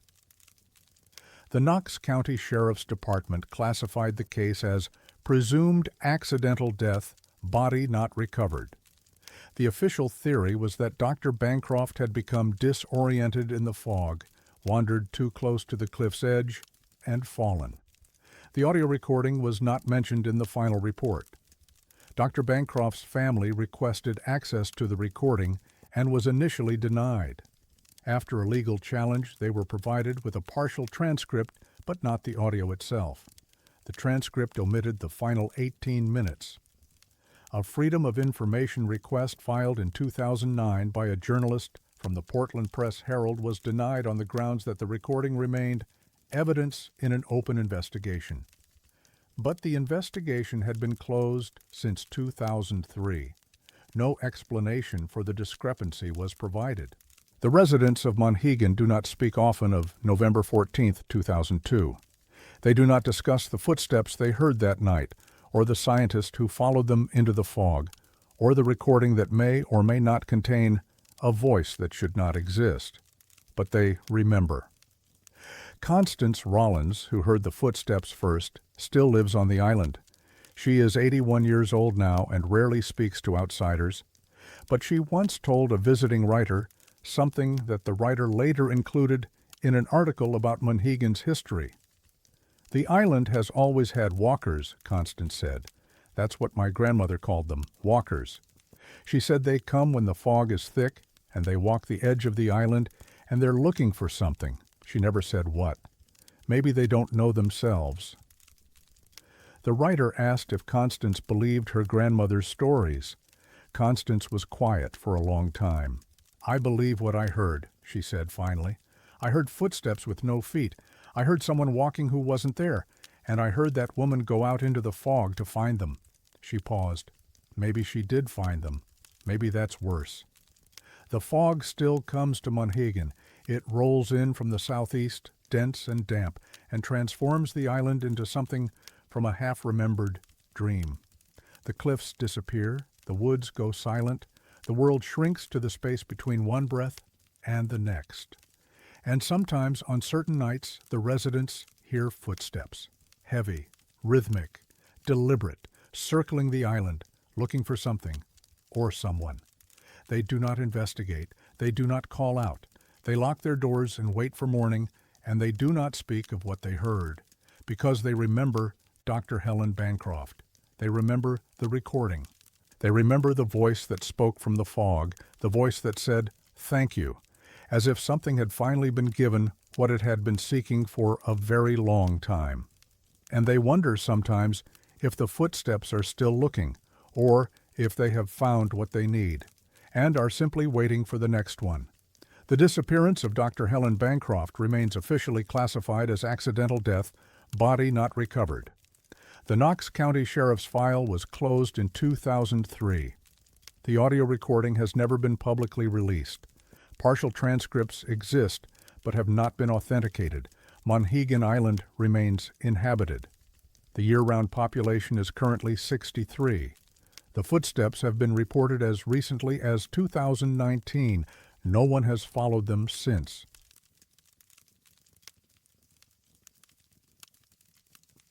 Memory is supposed to live in the mind, not in the air. Burke Mountain rises 3,267 feet in Vermont's Northeast Kingdom, a remote and sparsely populated region that stretches from the Green Mountains to the Quebec border. The mountain has been home to a ski area since 1956, when local investors cleared trails on its eastern face and installed a modest rope tow. The resort has always been small, family-oriented, and far from the glamour of Vermont's larger ski destinations. In the 1960s, Burke Mountain was primarily known for its racing program. The Burke Mountain Academy, founded in 1970, would eventually become one of the most prestigious ski racing schools in the country. But in the years before the Academy's establishment, the mountain was simply a quiet place where locals learned to ski and instructors trained in relative obscurity. The Northeast Kingdom has always been different from the rest of Vermont. The winters are longer, the towns smaller, the forests denser. People who live there speak of the region with a mixture of pride and wariness, pride in its rugged independence, wariness of what the isolation can do to a person. The land has a way of holding on to things, they say. Sounds carry strangely in the valleys, echoes return from places where no echo should exist. December of 1965 was an ordinary winter by Northeast Kingdom standards. Snow had fallen steadily since late November, and Burke Mountain's trails were in good condition. The ski patrol and instructor staff were preparing for the holiday rush, testing equipment, and running training exercises on the upper mountain. It was during one of these exercises that something ordinary became impossible. Daniel Reeves was 28 years old, a ski instructor who had worked at Burke Mountain for 4 seasons. His colleague, Arthur Lindqvist, was 31, a former competitive racer who had transitioned to teaching after a knee injury ended his athletic career. The two men were close friends, having spent countless hours together on the mountain, and they worked well as a team. On December 4, 1965, Reeves and Lindqvist participated in a training session for new radio equipment. The resort had recently purchased a set of walkie-talkies, Motorola handheld units that allowed communication between the base lodge, the summit, and mobile patrol teams. The devices were simple: push-to-talk transmission, no recording capability, limited range. During the training session, Reeves and Lindqvist practiced standard communication protocols, check-ins, emergency calls, weather reports. They joked around between exercises, as colleagues do, making offhand comments about the cold, about a recent snowstorm, about a fellow instructor's unfortunate choice of hat. The session lasted approximately 45 minutes before they returned to the lodge. Neither man thought about the training session again until 3 weeks later. On December 23rd, Reeves and Lindqvist were conducting a routine sweep of the upper mountain at the end of the ski day. The lifts had stopped running, and they were checking trails for any remaining guests before darkness fell. They carried the same walkie-talkies they had used during the training session, tuned to the resort's standard frequency. At approximately 4:15 in the afternoon, Lindqvist's radio emitted a burst of static. Then, without warning, a voice emerged. It was his own voice. "Check, check. Arthur here. Can you hear me, Dan?" Lindqvist stopped skiing and stared at the device. The voice continued. "Yeah, I'm reading you clear. How's the signal up there?" That was Reeves's voice, responding to a transmission that had been made 3 weeks earlier. The playback continued. Lindqvist heard himself make a comment about the cold. He heard Reeves laugh and respond with a joke about the wind. He heard the exchange about the fellow instructor's hat, a burgundy knit cap that had become a running joke among the staff. The conversation was identical to what had occurred on December 4th. Every word, every pause, every inflection. Reeves, who was skiing approximately 50 yards ahead, had also stopped. His radio was playing the same transmission. They stood on the mountain, listening to themselves speak words they had spoken weeks before, captured by equipment that had no capacity to capture anything. The playback lasted 4 minutes and 17 seconds. Then it dissolved into static, and the radios fell silent. The two men descended to the base lodge without speaking. Reeves later described the experience as disorienting, noting that hearing his own voice without having spoken felt like a violation of something fundamental. "It wasn't like listening to a tape recording," he said in a later interview. "When you hear a recording, you know where it came from. You know someone pressed a button, captured the sound, stored it somewhere.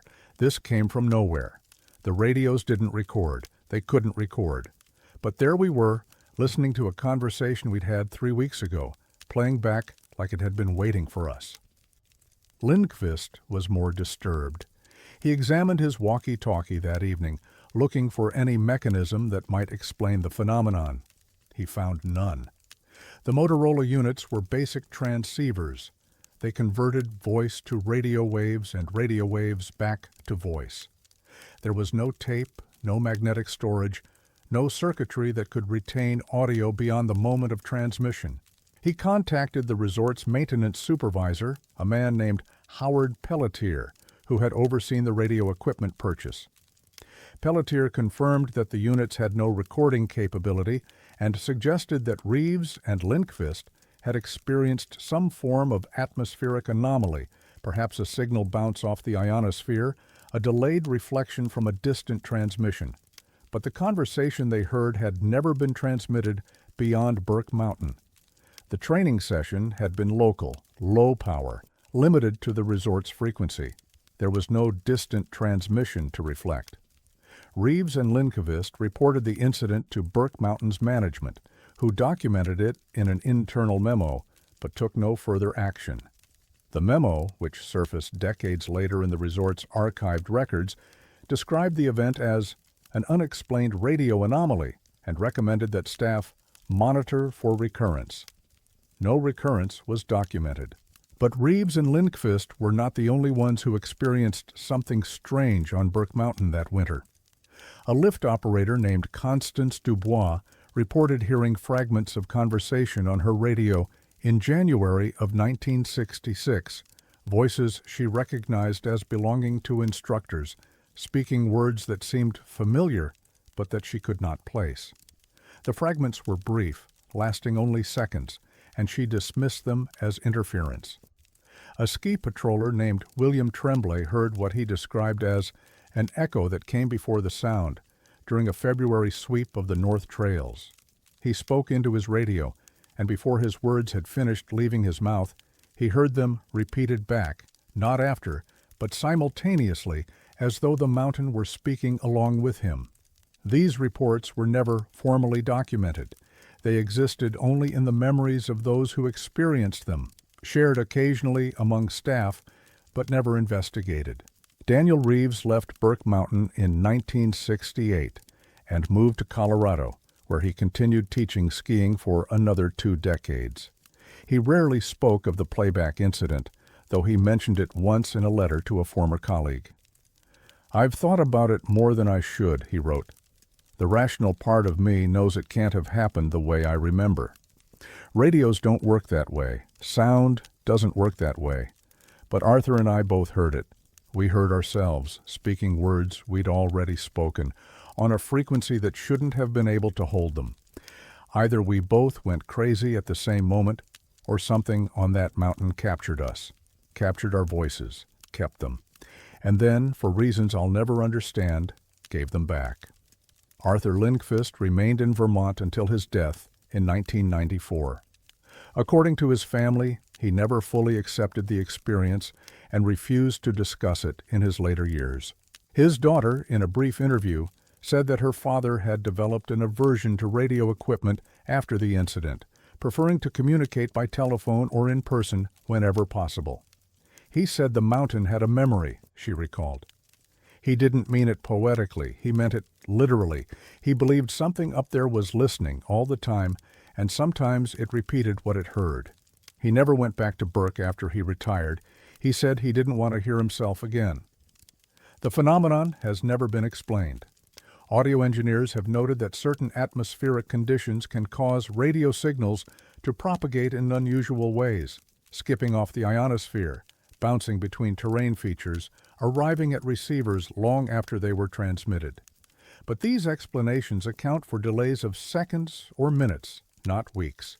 And they do not account for the precision of the playback, every word intact, every pause preserved, as though the conversation had been recorded and stored by some invisible mechanism. Paranormal researchers have proposed that the mountain itself might function as a kind of natural recording medium, capturing sound waves and releasing them under specific conditions. Similar theories have been advanced to explain so-called stone tape phenomena, reports of voices and sounds emanating from locations where traumatic or emotionally charged events have occurred. But Burke Mountain in December of 1965 was not a site of trauma. The training session was mundane, forgettable, the kind of ordinary moment that should have dissipated into silence. And yet it didn't. Burke Mountain continues to operate as a ski area, now affiliated with the Burke Mountain Academy and known primarily for its racing programs. The walkie-talkies of the 1960s have long since been replaced by modern digital communication systems. The staff who work there today know nothing of the playback incident, but the mountain remains the same. The trails wind through the same forests. The wind carries sound across the same valleys.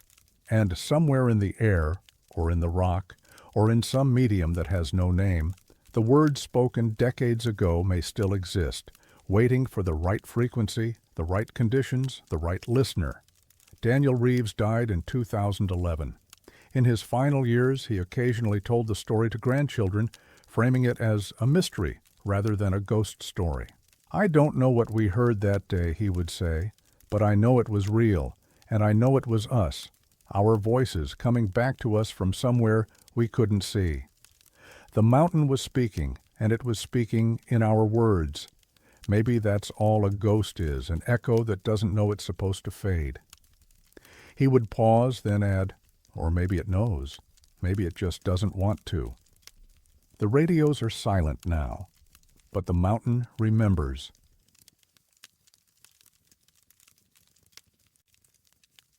The dead do not file flight plans. Mount Ellen stands 4,083 feet above sea level in the central Green Mountains, the third highest peak in Vermont. It forms part of the ridge that includes Lincoln Peak and Mount Abraham, a continuous wall of forested summits that stretches for miles along the spine of the range. The terrain is rugged, often shrouded in cloud, and prone to the sudden weather changes that have made Vermont's mountains dangerous for small aircraft since the earliest days of aviation. The slopes of Mount Ellen are not frequently overflown. Commercial air traffic follows corridors that pass well to the east and west, and private pilots generally avoid the ridgeline due to unpredictable winds and limited emergency landing options. But the mountain sits beneath a section of airspace that is monitored continuously by air traffic control facilities in Burlington and Boston, and any aircraft in distress would be heard. In November of 1974, a Cessna 172 was heard, and then, 25 years later, it was heard again. The original incident occurred on November 9, 1974. A single-engine Cessna 172 Skyhawk, registration number N7354 Papa, departed from Rutland State Airport at approximately 2:30 in the afternoon, bound for Burlington International Airport. The pilot was Raymond Arsenault, a 46-year-old accountant from Middlebury who had earned his private pilot's license 3 years earlier. He was flying alone. Weather conditions that day were marginal. A low-pressure system had moved across Vermont overnight, bringing low clouds, reduced visibility, and occasional light snow. Arsenault had received a weather briefing before departure and was aware of the conditions. He filed a visual flight rules flight plan, which required him to maintain visual contact with the ground throughout the journey. Approximately 35 minutes after takeoff, Arsenault contacted Burlington Approach Control to report his position. His transmission was brief and routine. He was 15 miles south of Burlington, descending through 5,000 feet, estimating arrival in 12 minutes. That was the last confirmed communication. At 3:22 in the afternoon, Boston Center received a fragmented distress signal on the emergency frequency, 121.5 megahertz. The transmission was garbled, but controllers were able to identify a partial registration number and the words terrain and Ellen. Search and rescue operations began immediately. Civil Air Patrol aircraft and ground teams searched the slopes of Mount Ellen and the surrounding ridgeline for 3 days. On November 12th, wreckage was discovered in a steep ravine on the mountain's southeastern face, approximately half a mile south of the summit. Raymond Arsenault had died on impact. The aircraft had struck trees at high speed, suggesting he had been flying in instrument conditions without adequate visibility. The cause of the accident was officially listed as controlled flight into terrain due to continued VFR flight into IMC, pilot error, in plain language. The case was closed. The wreckage was partially recovered. The mountain returned to silence. 25 years later, on November 9, 1999, a pilot named Christine Halverson was flying a Piper Cherokee from Montpelier to Albany, New York. Halverson, 52, was an experienced aviator with over 2,000 hours of flight time. She had chosen a route that took her south along the western edge of the Green Mountains, keeping the ridgeline to her left. The weather was clear. Visibility was unlimited. There was no reason for concern. At approximately 3:15 in the afternoon, Halverson's radio crackled with an unexpected transmission on the emergency frequency. She was not monitoring 121.5 actively. Few pilots do during routine flights. But her radio was set to scan, and the signal came through clearly. It was a male voice, calm but strained, speaking in the clipped cadence of a pilot in distress. Mayday, Mayday, Mayday. November 7354 Papa. Engine failure. Position approximately 15 miles south of Burlington. Attempting emergency descent. Terrain rising. I can see Ellen. November 7354 Papa. Halverson immediately contacted Burlington Approach Control to relay the distress call. The controller acknowledged her report but expressed confusion. No aircraft matching that registration was currently airborne in the region. A check of the FAA database revealed that N7354 Papa had been deregistered in 1975. The aircraft no longer existed. Halverson was instructed to maintain her course while controllers attempted to verify the transmission. She continued monitoring the emergency frequency, but the signal did not repeat. By the time she landed in Albany, she had heard nothing further. The incident might have ended there, a strange glitch, a misheard transmission, a mystery with no investigation, if not for Halverson's persistence. A meticulous record keeper, Halverson had recorded her communications during the flight using a cockpit voice recorder she had installed for training purposes. Upon landing, she reviewed the tape and confirmed that the distress call was captured clearly. She could hear the voice, the registration number, the reference to Mount Ellen. She sent a copy of the recording to the FAA's Burlington Flight Standards District Office, requesting an explanation. The response she received 3 weeks later was terse. The transmission had been reviewed. The registration number corresponded to an aircraft that had crashed on Mount Ellen in 1974. The voice on the recording could not be identified. No further investigation was recommended. Halverson was not satisfied. She obtained the accident report from the 1974 crash through a Freedom of Information Act request and began researching the circumstances of Raymond Arsenault's death. She learned that the original distress call, transmitted moments before impact, had been recorded by Boston Center and archived as part of the investigation. She requested a copy of that recording. What she received disturbed her. The voice on the 1974 transmission was damaged by static and interference, but certain words were clear. Terrain, Ellen. The registration number. Halverson compared it to her own recording from November 9, 1999. The voices were identical, not similar. Identical. The same cadence, the same inflection, the same slight hesitation before the word Ellen. Halverson, who had no expertise in audio analysis, sent both recordings to a forensic audio specialist at a private laboratory in Massachusetts.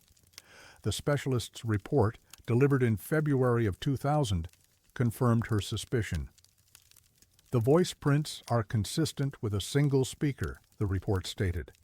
Accounting for differences in recording quality and transmission degradation, the probability that these two samples originated from different individuals is less than 1%. The same man had spoken both transmissions, the first in 1974, moments before his death. The second in 1999, 25 years later. Halverson attempted to interest aviation journalists and paranormal researchers in the case. She was met with skepticism. The FAA declined to comment beyond its initial response. The National Transportation Safety Board, which had investigated the original crash, stated that the 1974 case was closed and that no new evidence warranted reopening it. A journalist from a Burlington newspaper wrote a brief article about the incident in March of 2000, but the story gained little traction. Halverson was portrayed as a curiosity, a pilot who had heard something strange and had perhaps read too much into it. She disagreed. "I know what I heard," she said in an interview conducted shortly before the article's publication. "I've been flying for 23 years. I've heard distress calls. I've heard radio interference. I've heard atmospheric skip and cross-frequency bleed, and all the things that engineers say can explain strange transmissions. This was none of those. This was a man calling for help, and he was calling from a place he couldn't have been at a time when he was already dead." She paused before adding, "The date was the same, November 9th. The time was almost exactly the same, 3:15, 3:22, 25 years apart, but the same moment. As though time had folded back on itself, and for a few seconds, 1974 and 1999 were the same day." No search was conducted on Mount Ellen following Halverson's report. The original wreckage had been partially removed in 1974, and the crash site had long since been reclaimed by forest. There was nothing to find, officials said. The case was closed. But the transmission raised questions that no one could answer. Radio signals do not persist for 25 years. They propagate at the speed of light, disperse into the atmosphere, and vanish. They do not wait. They do not return. And yet the signal Halverson received contained information that could only have originated from 1974, a registration number that had been retired, a voice that belonged to a dead man, a reference to terrain that had already claimed its victim. Some researchers have proposed that Halverson's recording was a hoax, perpetrated either by her or by an unknown third party. But no motive has been established, and the forensic analysis of the voice prints has never been refuted. Others have suggested that Halverson experienced some form of auditory hallucination, perhaps triggered by the anniversary of the original crash. But her cockpit recorder captured the transmission independently, and she had no prior knowledge of the 1974 accident. The simplest explanation, that Halverson heard exactly what she reported, is also the most impossible. Christine Halverson continued flying until 2012, when she retired due to declining vision. She kept the cockpit recording from November 9, 1999, stored on multiple formats to prevent degradation. She never heard the transmission again, though she flew the same route on the same date for several years, monitoring the emergency frequency. In a letter written in 2008, she reflected on the experience. "I've had a long time to think about what happened that day. I've considered every rational explanation, and none of them fit. What I'm left with is something I can't explain, a voice from the past, reaching across 25 years to call for help that could never come. Raymond Arsenault died in 1974. His last words were a distress call that no one could answer in time. And somehow those words survived. Somehow they found their way to me. She concluded, "I don't know why I was the one who heard them. I don't know what I was supposed to do. Maybe nothing. Maybe the only purpose was to remind someone that he existed, that he flew into that mountain alone on a November afternoon and never came home. Maybe that's what ghosts are. Not spirits, not hauntings, just signals that never stop transmitting, waiting for someone to finally receive them." Raymond Arsenault's remains were buried in Middlebury in November of 1974. His grave marker bears his name, his dates, and a small engraving of an aircraft. The mountain keeps no marker. The trees have grown back over the crash site. The ravine is silent, but on certain days, November days, when the clouds hang low and the air is still, pilots flying near Mount Ellen have reported hearing fragments of static on the emergency frequency. No words, no registration numbers, just static, and then silence.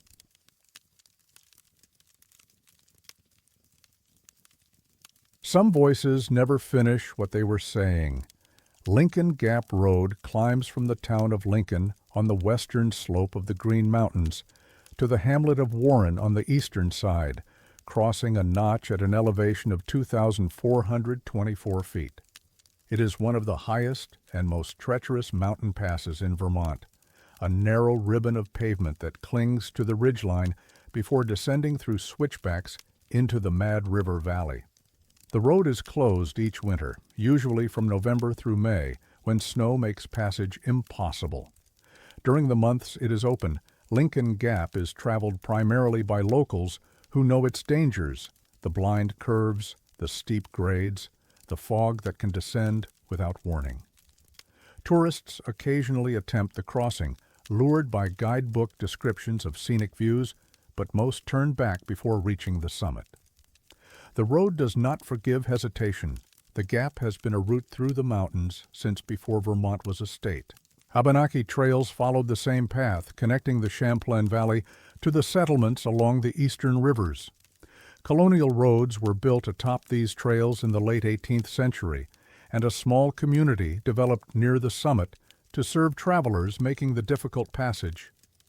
By the early 20th century, that community had dwindled to a handful of structures: a farmhouse, a barn, and a general store that sold provisions to those crossing the gap. The store was operated by a woman named Miriam Holt, whose husband had died in 1938, leaving her alone at the top of the mountain. She ran the store for 5 more years. And then, in October of 1943, the store burned to the ground. The fire was discovered on the morning of October 17th by a mail carrier named Edwin Sawyer, who was making his weekly delivery to the gap. He found the store reduced to smoldering ruins, the timbers still hot, the stone foundation blackened by heat. The farmhouse and barn, located several hundred yards away, were untouched. Sawyer searched for Miriam Holt, but found no sign of her. He drove to Warren and contacted the county sheriff, who organized a search of the surrounding area. The effort continued for 3 days, covering the woods, ravines, and trails within a 2-mile radius of the burned store. Miriam Holt was never found. The fire's cause was officially listed as undetermined. Investigators noted that the store had contained kerosene lamps and a wood-burning stove, either of which could have sparked the blaze. But they also noted inconsistencies. The fire appeared to have started in multiple locations simultaneously, and the intensity of the burn suggested an accelerant. No evidence of foul play was established. No suspect was identified. The case was closed in January of 1944, with Miriam Holt listed as presumed dead. The ruins of the store were never cleared. Over the following decades, the forest reclaimed the site, and today only fragments of the stone foundation remain, hidden beneath undergrowth a few hundred feet from the road. Most people who cross Lincoln Gap have no idea the store ever existed, but some of them hear it anyway. The first documented report of the radio phenomenon dates to 1951. A traveling salesman named George Whitmore was driving east over Lincoln Gap on an evening in late September. The sun had set, and Whitmore was navigating the descent toward Warren by headlight, his car radio tuned to a station out of Burlington. Approximately halfway down the eastern slope, the station dissolved into static. This was not unusual. Radio reception in the mountains was notoriously poor, especially at night. Whitmore reached for the dial to search for another signal. Before he could turn it, a voice emerged from the static. It was a woman's voice, calm and unhurried, speaking in a flat monotone. She was reciting a list: milk, salt, milk, bread, salt, milk, flour, salt, milk. Whitmore listened, confused. The voice continued, repeating the same items in the same sequence, with no variation in tone or rhythm. There was no station identification, no music, no other programming. Just the list, spoken over and over, as though the woman were reading from a paper she had memorized long ago. The transmission lasted approximately 90 seconds before fading back into static. Whitmore completed his descent and mentioned the experience to the innkeeper in Warren, where he was staying.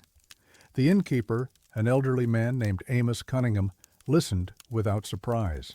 "You're not the first," Cunningham said. "Folks hear things on that road, have for years. Nobody knows why." He did not elaborate. Over the following decades, similar reports accumulated. Motorists crossing Lincoln Gap at night, always on the eastern descent, described hearing a woman's voice on their car radios, reciting a list of items in an endless, repeating loop. The items were consistent across reports: milk, salt, bread, flour. The pattern varied slightly, but the core elements remained the same. Some drivers described the voice as soothing, almost hypnotic. Others found it deeply unsettling, particularly when they realized the list never ended. The woman simply continued reciting, without pause, without acknowledgement, without any indication that she knew she was being heard. A high school teacher named Dorothy Vanderburg heard the transmission in 1967 while driving home from a conference in Montpelier. She later wrote about the experience in a letter to a friend. "The voice was so ordinary," Vanderburg wrote. "That was the strangest part. It sounded like someone making a list before going shopping. Practical, domestic, mundane. But she kept repeating the same items over and over, in the same order. Milk, salt, milk, bread. And I realized, listening, that she wasn't making a list at all. She was stuck. She was caught in a loop, and she didn't know how to stop." Vanderburg attempted to research the phenomenon, but found little information. Local residents either denied knowledge of the transmissions or refused to discuss them. The Gap had a reputation, they said. It was best not to dwell on it. In 1984, a local historian named Franklin Burroughs began investigating the Lincoln Gap recitation as part of a broader study of Vermont folklore. Burroughs, who taught at a small college in Middlebury, had heard the transmission himself while crossing the Gap in 1979 and had become determined to find an explanation. He spent 2 years collecting reports, interviewing witnesses, and researching the history of the area.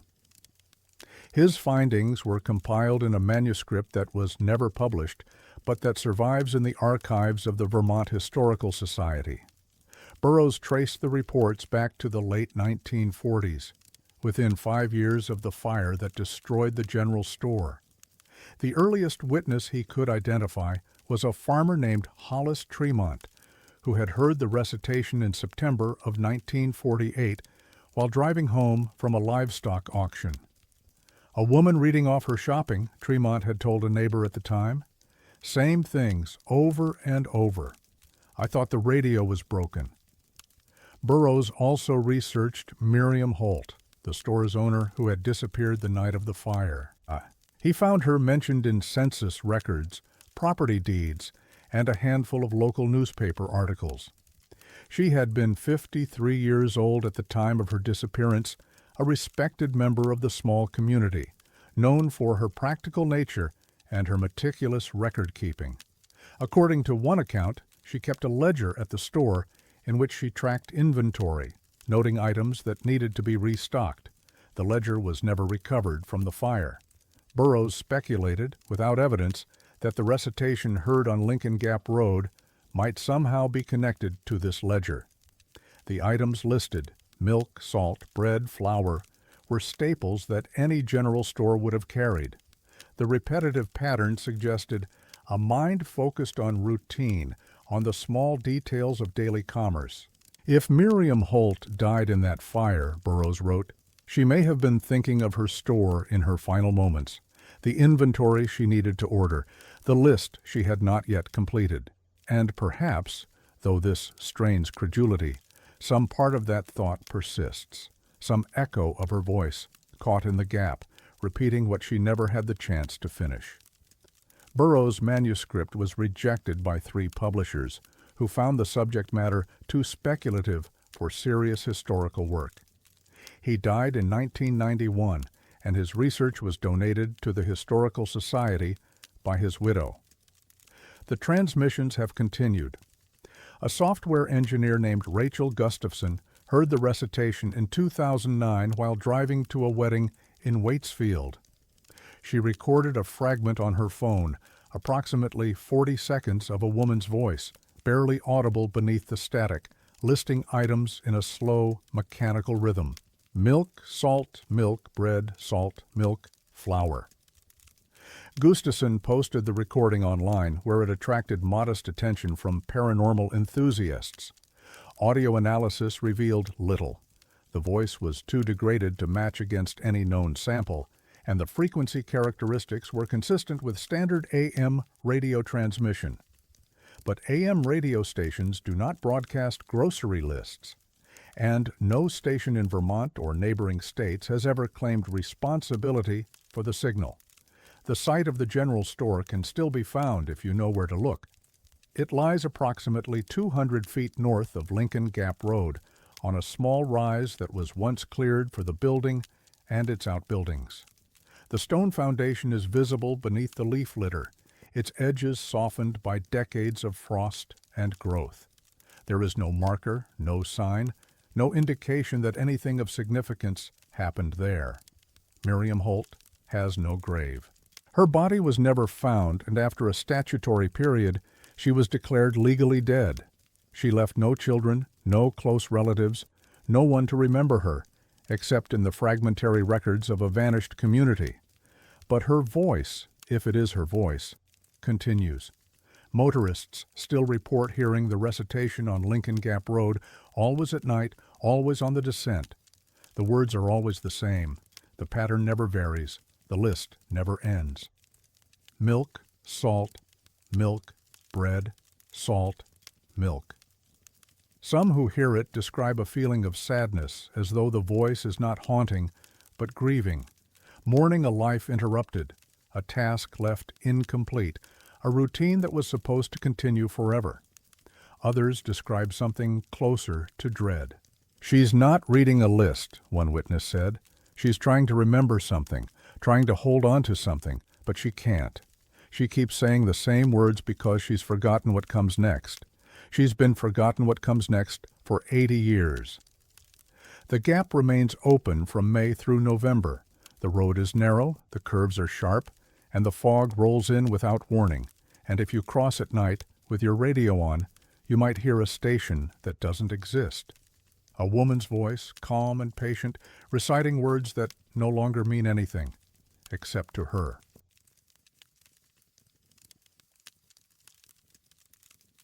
Silence, too, can be a transmission.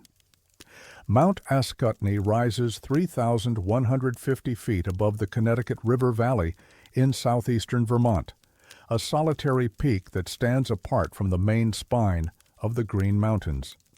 Unlike its neighbors to the west, Ascutney is a monadnock, an isolated mountain that resisted the erosion that wore down the surrounding terrain over millions of years.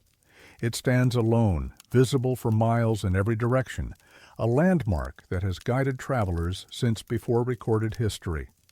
The mountain has been inhabited, in one form or another, for centuries.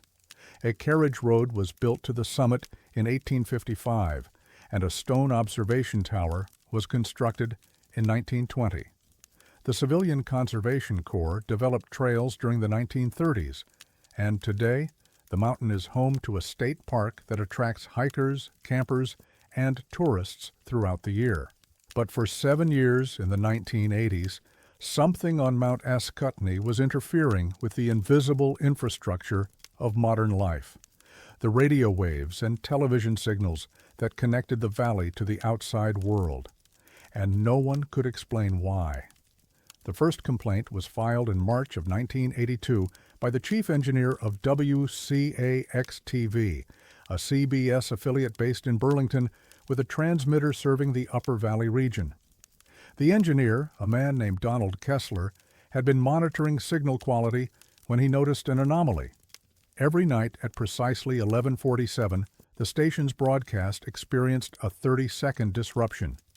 The disruption was not a typical outage. The signal did not weaken or degrade. It simply ceased to exist. For exactly 30 seconds, the airwaves in a radius of approximately 15 miles around Mount Ascutney fell completely silent. No television, no radio, no emergency frequencies.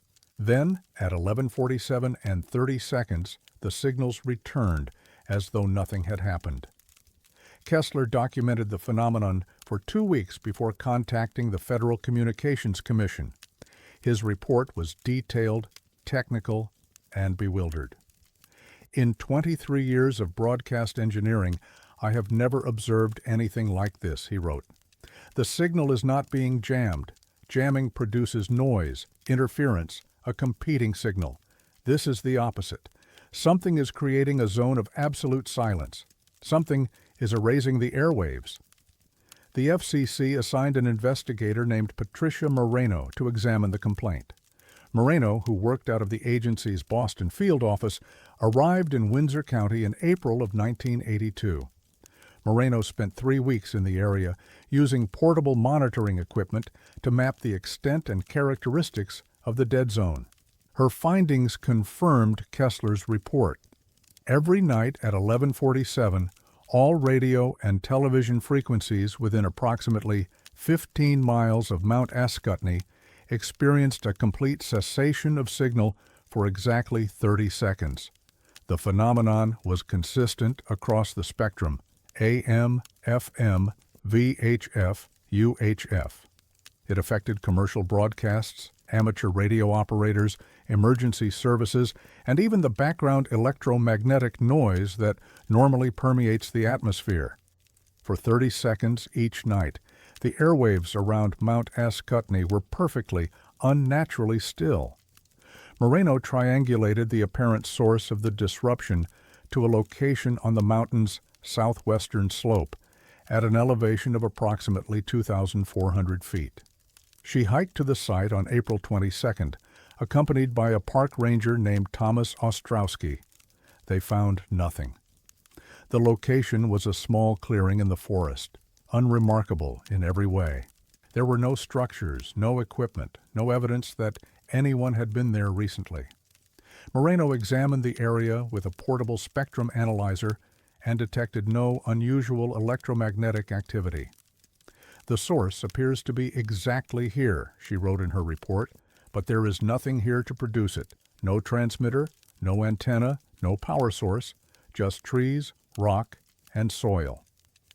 She recommended that the FCC continue monitoring the situation, but acknowledged that she had no explanation for the phenomenon.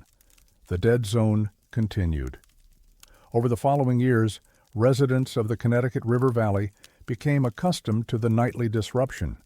Those who knew about it, and many did not, as the phenomenon occurred late at night when most people were asleep, learned to avoid relying on radio or television during the affected period.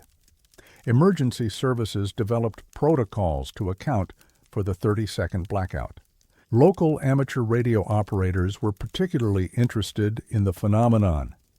A group based in White River Junction, led by a retired electrical engineer named Bernard Kozlowski, began systematically documenting the dead zone in 1984.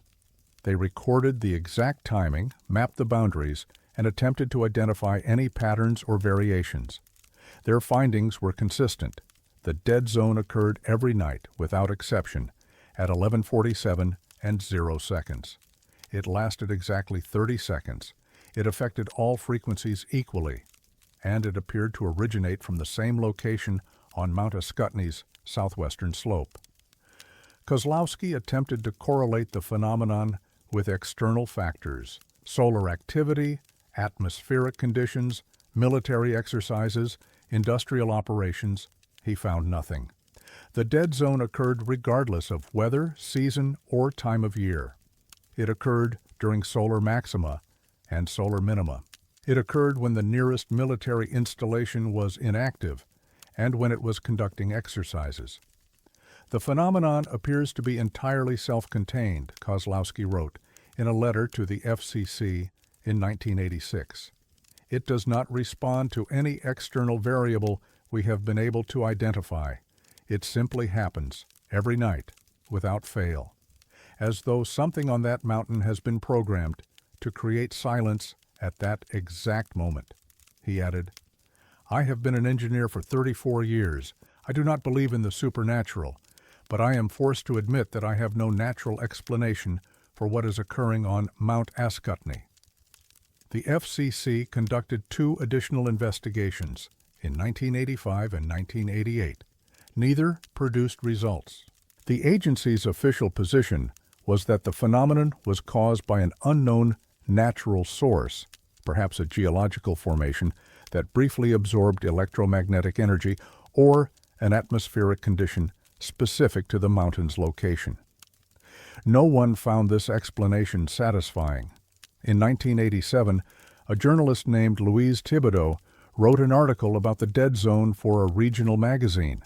She interviewed Kessler, Moreno, Kozlowski, and several local residents who had experienced the phenomenon.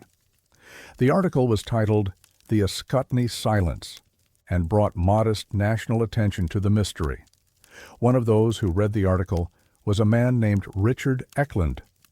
Eklund was 41 years old, a machinist who lived in Claremont, New Hampshire, just across the Connecticut River from Mount Ascutney. He had experienced the dead zone numerous times while listening to late-night radio and had developed what friends described as an obsession with understanding it. According to those who knew him, Eklund became convinced that the source of the silence could be found if someone was willing to search for it at the right time, at 11:47, when the phenomenon was active. He believed that whatever was creating the dead zone might be visible or detectable only during the 30 seconds of silence itself. On December 21, 1989, Eklund told his wife he was going for a drive. He did not return. Eklund's car was found the following morning at a trailhead on Mount Ascutney's southwestern face. A search was organized involving local police, state park rangers, and volunteer teams. They searched for 4 days, covering the trails, ravines, and forests surrounding the area where the dead zone appeared to originate. Richard Eklund was never found. The search was hampered by early winter conditions. Snow had fallen on December 22nd, obscuring any tracks or evidence. Teams found no sign of injury, no indication of foul play, no clue as to what had happened to him. He had simply walked into the forest and vanished. His case was classified as a missing person. It remains open to this day. But the searchers noticed something else. On December 21, 1989, the night Eklund disappeared, the dead zone did not occur. At 11:47 for the first time in 7 years, the airwaves around Mount Ascutney remained active. There was no silence. There was no disruption. The phenomenon that had baffled engineers and investigators since 1982 had simply stopped. It has never returned. The connection between Eklund's disappearance and the cessation of the dead zone was noted by investigators but never officially acknowledged. There was no evidence linking the two events, and any suggestion of a causal relationship was dismissed as speculation. Bernard Kozlowski, the amateur radio operator who had documented the phenomenon for years, was less dismissive.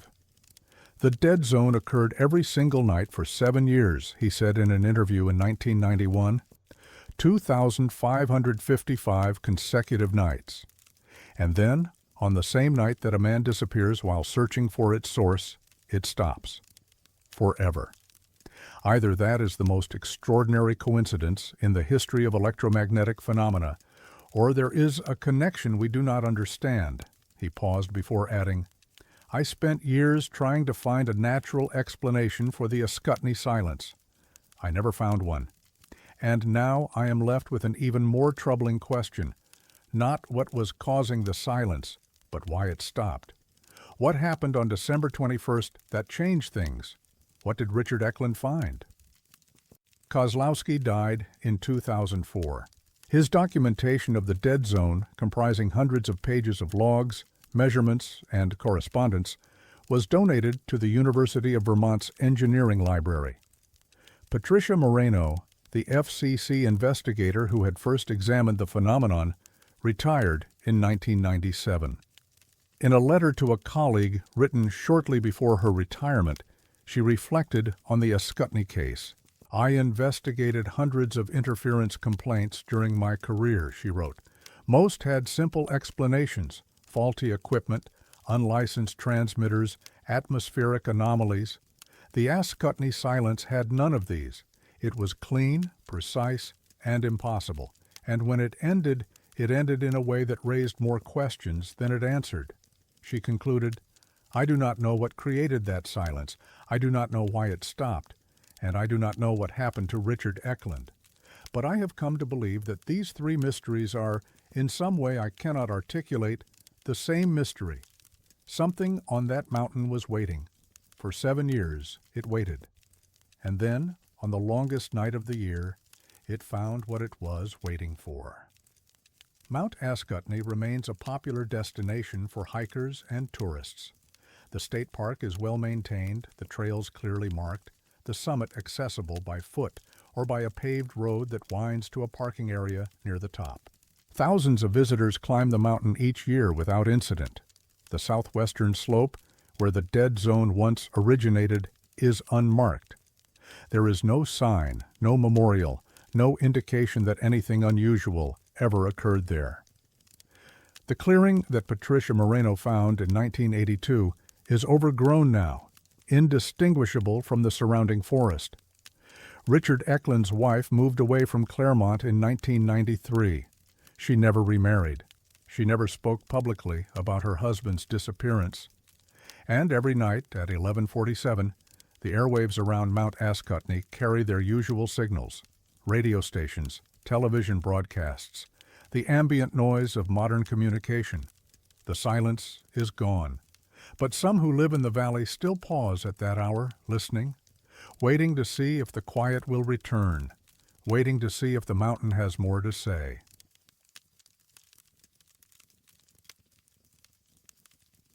The mountain prays in a language no one taught it. Mount Equinox rises 3,850 feet in the Taconic Range of southwestern Vermont, the highest peak in the state that lies outside the main chain of the Green Mountains. Its summit offers panoramic views of the Battenkill Valley, the marble quarries of Dorset, and on clear days, the distant Adirondacks across the New York border. A private toll road, the Skyline Drive, winds 5¼ miles from the valley floor to the summit, where a small observation building has stood since the 1950s. The mountain is perhaps best known for what lies on its western slope, the Charter House of the Transfiguration, the only Carthusian monastery in North America. The monks arrived in 1951, drawn by the isolation and silence that their contemplative order requires. They live according to a rule established in the 11th century: solitary prayer, manual labor, minimal contact with the outside world. They do not give interviews. They do not welcome visitors. They speak rarely, and when they do, It is in Latin or in the whispered consultations permitted by their vows. The monastery has no broadcast equipment, no radio transmitters, no public address systems. The monks communicate through written notes and the ancient rhythms of bells that mark the hours of prayer. And yet, twice a year, someone on Mount Equinox is broadcasting. The phenomenon was first documented in 1973 by a Summit House attendant named Walter Jablonski. His job was to maintain the observation building, assist visitors who drove up the toll road, and monitor the weather station equipment installed on the roof. The work was solitary, particularly in the off-season, and Jablonski often spent long hours alone at the summit. On September 23rd of that year, the autumn equinox, Jablonski was performing a routine check of the building's radio equipment, a shortwave receiver used to monitor weather broadcasts. At approximately 6:15 in the evening, the receiver emitted a burst of static, then resolved into something unexpected. It was music. Specifically, it was a hymn. The melody was unfamiliar to Jablonski, who had been raised Catholic but had not attended church regularly since childhood. The singing was congregational. Multiple voices joined in unison, accompanied by what sounded like a small organ. The quality was poor, as though the broadcast were traveling a great distance or passing through some form of interference, but the words were audible. O God, our help in ages past, our hope for years to come. Jablonski listened, transfixed. The hymn concluded, and a man's voice began speaking, a sermon, delivered in measured formal English. The speaker quoted scripture, offered reflections on mortality and redemption, and addressed his congregation with the gentle authority of a practiced minister.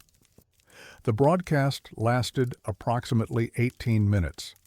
It included 2 more hymns, a period of what sounded like communal prayer with responses from the congregation, and a closing benediction. Then the signal faded into static, and the receiver returned to its normal function. Jablonski reported the incident to the company that operated the toll road. His report was filed and forgotten. 6 months later, on March 20th, 1974, the spring equinox, the broadcast returned. Jablonski had been waiting for it. He had marked the date on his calendar and had positioned himself at the radio receiver in the late afternoon, monitoring the frequency where he had heard the previous transmission. At 6:22 in the evening, the static parted, and the hymns began. The service was similar, but not identical. The hymns were different, the sermon addressed different themes, and the congregation's responses followed a slightly varied pattern.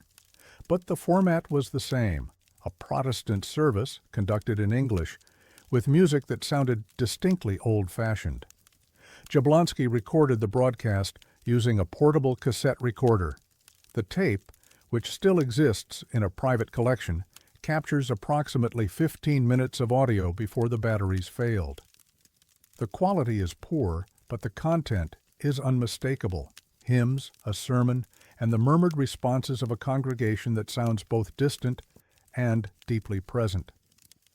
Over the following years, Jablonski documented the phenomenon systematically. He confirmed that the broadcasts occurred only on the equinoxes, the 2 days each year when daylight and darkness are approximately equal in length. They occurred at roughly the same time, within an hour of sunset, and they always followed the same format, a Protestant religious service in English using hymns that Jablonski eventually identified as dating from the mid to late 19th century. He also confirmed what the broadcasts were not. They were not coming from the Carthusian monastery. Jablonski made discreet inquiries about the monastery's practices, approaching a local priest who occasionally served as a liaison between the Carthusians and the outside world. The priest confirmed that the monks conducted their services in Latin, following the traditional rites of the Catholic Church. They sang Gregorian chant, not Protestant hymns, and they had no radio equipment of any kind. The Carthusians seek silence, the priest told Jablonski. They would never broadcast anything. The very idea would be contrary to everything they believe. Jablonski also investigated whether any other religious institution in the area might be responsible for the transmissions. He found none. The nearest Protestant church was in Manchester, more than 5 miles away, and it did not conduct evening services on the equinoxes. No radio stations in the region broadcast religious programming that matched the content he had recorded. The broadcasts appeared to originate from Mount Equinox itself or from somewhere very close to it. But there was no transmitter on the mountain and no congregation that could have produced the services Jablonski heard. In a letter to a friend written in 1978, Jablonski described his frustration. "I have listened to these broadcasts for 5 years now," he wrote. "I have recorded them, analyzed them, and searched for their source. I have found nothing. The services are real. I have the tapes to prove it. But they come from nowhere.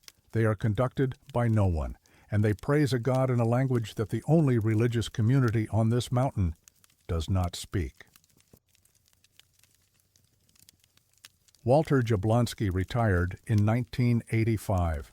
His successor, a woman named Barbara Coolidge, was initially skeptical of his claims, but began documenting the phenomenon herself after hearing the broadcast on September 23rd of that year.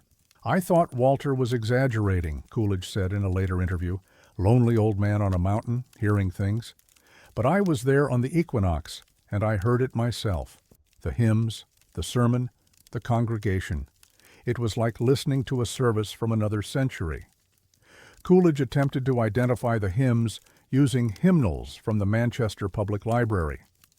She found several matches in collections dating from the 1850s and 1860s, Protestant hymnals used by Congregational, Methodist, and Presbyterian churches in New England during the period before the Civil War. One hymn in particular appeared in multiple broadcasts. "Come, Ye Disconsolate," written in 1816 and widely popular among Protestant congregations throughout the 19th century. The arrangement Coolidge heard was sparse, a single organ, no choir, just the congregation singing in rough unison. "It sounded old," Coolidge said, "not old-fashioned, old, like the voices themselves had been singing for 100 years and had never stopped." She also noted that the sermons, while varying in content, shared certain stylistic features. The minister, always the same voice, she believed, spoke in a cadence that was formal and slightly archaic. He referenced Scripture extensively, but also alluded to local concerns, the weather, the harvest, the welfare of the community. "He spoke like a country parson," Coolidge said, "someone who knew his congregation personally, someone who had lived among them for years." Researchers who have examined the phenomenon have proposed various explanations, none entirely satisfactory. Some have suggested that the broadcasts are a form of atmospheric anomaly, radio waves from a distant station reflected off the ionosphere and received under unusual conditions. But the timing of the transmissions, consistently linked to the equinoxes, argues against random atmospheric propagation, and no station has ever been identified that broadcasts content matching the services heard on Mount Equinox. Others have proposed that the broadcasts are somehow connected to the geology of the mountain itself. Mount Equinox is composed primarily of schist and quartzite, minerals that can exhibit piezoelectric properties under certain conditions. Some researchers have speculated that the mountain might function as a natural antenna, capturing and retransmitting signals that were originally broadcast decades or even centuries ago. But this theory does not explain the source of the original signals. Radio technology did not exist in the 1850s, when the hymns heard on Mount Equinox were first written. Whatever is broadcasting those services, it is not replaying a recording from the past. A third explanation, favored by a small number of paranormal researchers, is that the broadcasts are not radio transmissions at all, but something else, a residue of worship that has somehow embedded itself in the mountain, waiting to emerge at the moments when the balance of light and darkness is most precise. This explanation has no scientific basis, but neither does any other. The Carthusian monks have never commented on the phenomenon. Their policy of silence extends to inquiries from researchers, journalists, and the merely curious. The few communications that have emerged from the monastery, channeled through intermediaries, have been brief and deflective. "We know nothing of broadcasts," one such message read. "We seek only silence and prayer. What occurs on the summit is not our concern." But some who have studied the history of Mount Equinox have noted an intriguing detail. Before the Carthusians arrived in 1951, the mountain was home to another religious community, a small Protestant congregation that met in a chapel near the summit during the latter half of the 19th century. The chapel served farmers, quarry workers, and travelers who lived or worked on the mountain during its brief period of settlement. The congregation was never large. Historical records suggest it numbered no more than 30 or 40 members at its peak. The chapel was abandoned in the 1890s when the local population declined and the remaining residents moved to the valley. The building itself was demolished sometime before 1920. No photographs of the chapel survive. No records of its services have been preserved. The names of its ministers are lost to history. But the hymns that were sung there, "Come, ye disconsolate, O God, our help in ages past," would have been exactly the hymns heard on the Equinox broadcasts. The Summit House on Mount Equinox continues to operate seasonally, staffed by attendants who monitor the weather station and assist visitors. The radio equipment has been updated several times since Jablonski's era, but the phenomenon persists. Twice a year, on the spring and autumn equinoxes, staff members report hearing the broadcast. The hymns are always old. The sermon is always delivered by the same voice. The congregation always responds in the same murmured cadence. A Summit House attendant named Michael Ferreira heard the broadcast on September 22, 2019. He described the experience in a social media post that attracted modest attention. "I don't know what I believe," Ferreira wrote. "I'm not religious, I don't go to church, but I heard something on that mountain that felt like church, like the memory of church, like the ghost of every service that was ever held there. The voices weren't scary, they weren't threatening, they were just present, like they'd been singing for 150 years and didn't know how to stop." He concluded, "Maybe that's what prayer is. Maybe it doesn't end when the people who pray are gone. Maybe it stays in the place where it was offered, waiting for someone to hear it, waiting for the right moment, the right balance of light and dark, to rise again." The Carthusians continue their silent devotions on the western slope, and twice a year on the summit, another congregation gathers. No one sees them, but everyone who listens can hear them sing.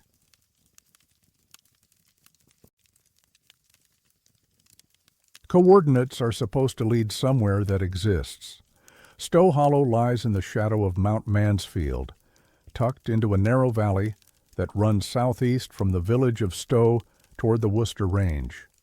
The hollow is sparsely populated, a scattering of farmhouses, a few seasonal cabins, and miles of forest that have remained largely unchanged since the 19th century.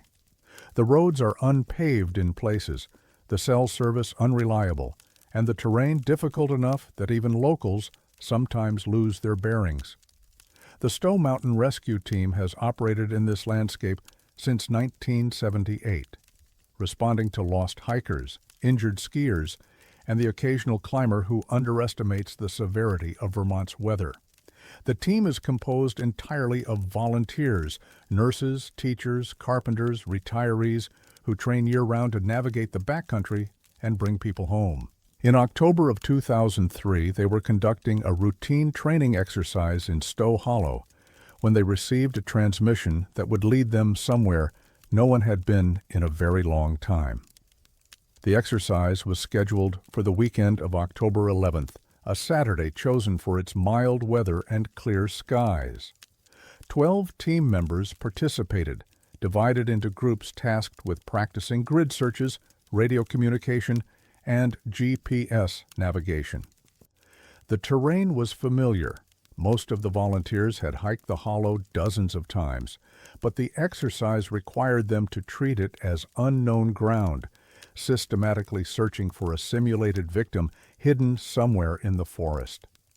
The team's radio equipment operated on frequencies allocated for search and rescue operations, coordinated with local emergency services. Communication was routine throughout the morning: check-ins, position reports, requests for clarification. Nothing unusual. At approximately 1:45 in the afternoon, a team leader named Susan Blackwood received a transmission that did not match any known call sign. The voice was male, calm, and unhurried. It spoke without preamble, without identification, without any of the protocols that govern emergency radio communication. 44 degrees 27 minutes 15.3 seconds north, 72 degrees 41 minutes 8.7 seconds west. Then silence. Blackwood attempted to respond, asking for identification and repeating the standard hail. There was no reply. She called to other team members, asking if they had heard the transmission. 2 confirmed they had. The others were out of range or had their radios tuned to different channels. Blackwood wrote down the coordinates. The training exercise was paused while the team conferred. The coordinates, when plotted on a topographical map, indicated a location approximately 1.5 miles from their current position, deeper into the hollow, in an area of dense forest that few people had reason to visit. There was debate about how to proceed. Some team members suspected a prank, perhaps from local hunters or teenagers with access to radio equipment. Others suggested the transmission might have been a genuine distress call, garbled or abbreviated due to equipment failure. Susan Blackwood made the decision to investigate. 4 volunteers: Blackwood, a retired firefighter named Jerome Patterson, a nurse named Amelia Sutton, and a young carpenter named David Rosario, set out toward the coordinates while the remaining team members continued the training exercise. The terrain was difficult. The forest in that section of the hollow had not been logged in decades, and fallen trees, dense underbrush, and uneven ground slowed their progress. It took nearly an hour to cover the distance. At approximately 3:10 in the afternoon, they reached the location indicated by the coordinates. They found a clearing. The clearing was small, perhaps 30 feet in diameter, and roughly circular. The trees surrounding it were old growth, their trunks thick and their canopy dense enough to block most of the afternoon light. The ground was covered with moss and leaf litter, undisturbed except for a single feature at the clearing's center. It was a stone marker. The marker was approximately 2 feet tall, carved from local granite, and weathered to the point where its edges had softened into curves. It stood upright, clearly placed with intention, its face oriented toward the east. Carved into the stone, in letters that had been partially eroded by time, were a name and a date: E. Warren, 1847. Nothing else. No epitaph, no indication of birth or death, no religious symbol. Just a name and a year, carved into a stone in a clearing that appeared on no map. The 4 volunteers stood in silence for several minutes, uncertain how to proceed. Jerome Patterson, who had lived in Stowe for most of his life, said he had never heard of anyone named Warren in the hollow's history.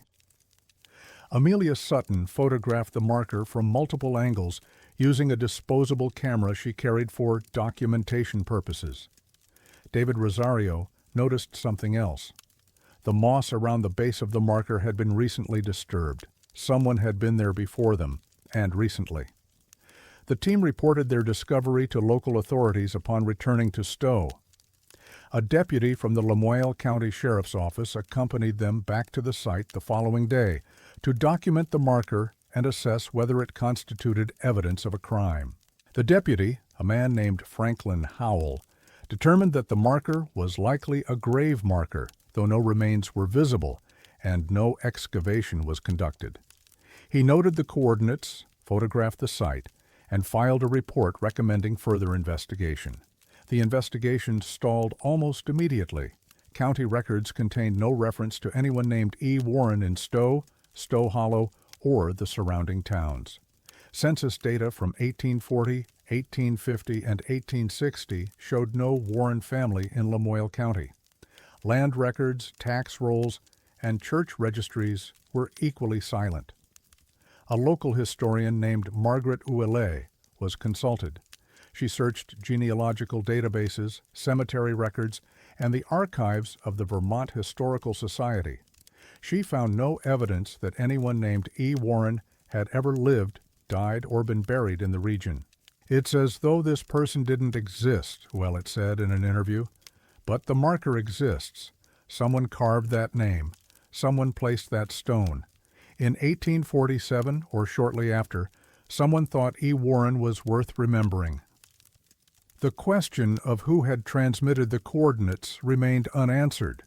Susan Blackwood attempted to identify the source through the FCC and local amateur radio clubs. No one claimed responsibility. No equipment capable of transmitting on the search and rescue frequency was registered in the area, and the transmission's characteristics, its clarity, its brevity, its lack of standard protocols, did not match any known broadcasting pattern. "The voice was calm," Blackwood said in a later interview. "Too calm. When someone transmits coordinates in an emergency, there's usually stress, urgency, something in the voice that tells you they need help. This was different. This was someone who had all the time in the world, someone who knew exactly what they were saying and didn't need us to respond." She paused before adding, "It felt like an invitation, not a distress call, an invitation to find something that had been waiting to be found." Jerome Patterson was more direct. "Someone wanted us to go to that clearing," he said. "Someone who knew the coordinates down to the decimal point. Someone who had access to our frequency. And when we got there, we found a grave that nobody knew existed for a person that nobody has ever heard of. That doesn't happen by accident." The marker remained in the clearing through the winter of 2003 and into the spring of 2004. Several team members returned to the site periodically to check on its condition and to search for any additional evidence that might explain its origin. In May of 2004, David Rosario hiked to the clearing alone. He found that the marker was gone. The stone had been removed, not toppled, not vandalized, but carefully extracted from the ground and taken away. The hole where it had stood was visible, approximately 18 inches deep, and the surrounding moss showed signs of recent disturbance. Whoever had removed the marker had done so deliberately with tools and had left no other trace. Rosario reported the disappearance to the sheriff's office. An investigation was opened, but no suspects were identified. The marker has never been recovered. Margaret Ouellet, the historian, offered a theory. "Someone placed that marker in 1847, she said, and someone, 157 years later, led a search and rescue team to find it. Then, 6 months after that, someone removed it. I don't think these are three different people. I think there's a connection, a family perhaps, or a secret that's been kept for generations. E. Warren meant something to someone, and when that meaning was in danger of being discovered, they took it back." The clearing in Stowe Hollow remains accessible, though it is not marked on any trail map. Hikers who know the coordinates can find it, but few do.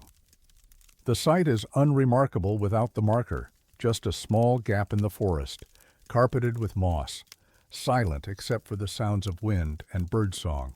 Susan Blackwood retired from the search and rescue team in 2012.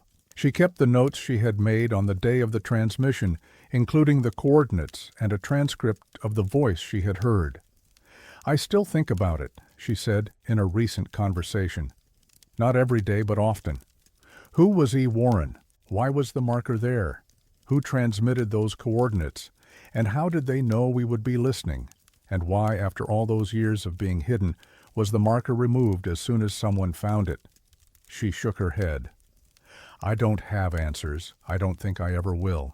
But I know what I heard. I know what we found. And I know that someone, somewhere, is keeping a secret that goes back to 1847. A secret they're willing to protect, even now." The coordinates still point to the clearing, 44 degrees, 27 minutes, 15.3 seconds north. 72 degrees, 41 minutes, 8.7 seconds west. But there is nothing there anymore. Just an empty space where a name used to be. And the forest, growing back over the place where E. Warren was remembered, and then forgotten, and then remembered again, if only for a little while.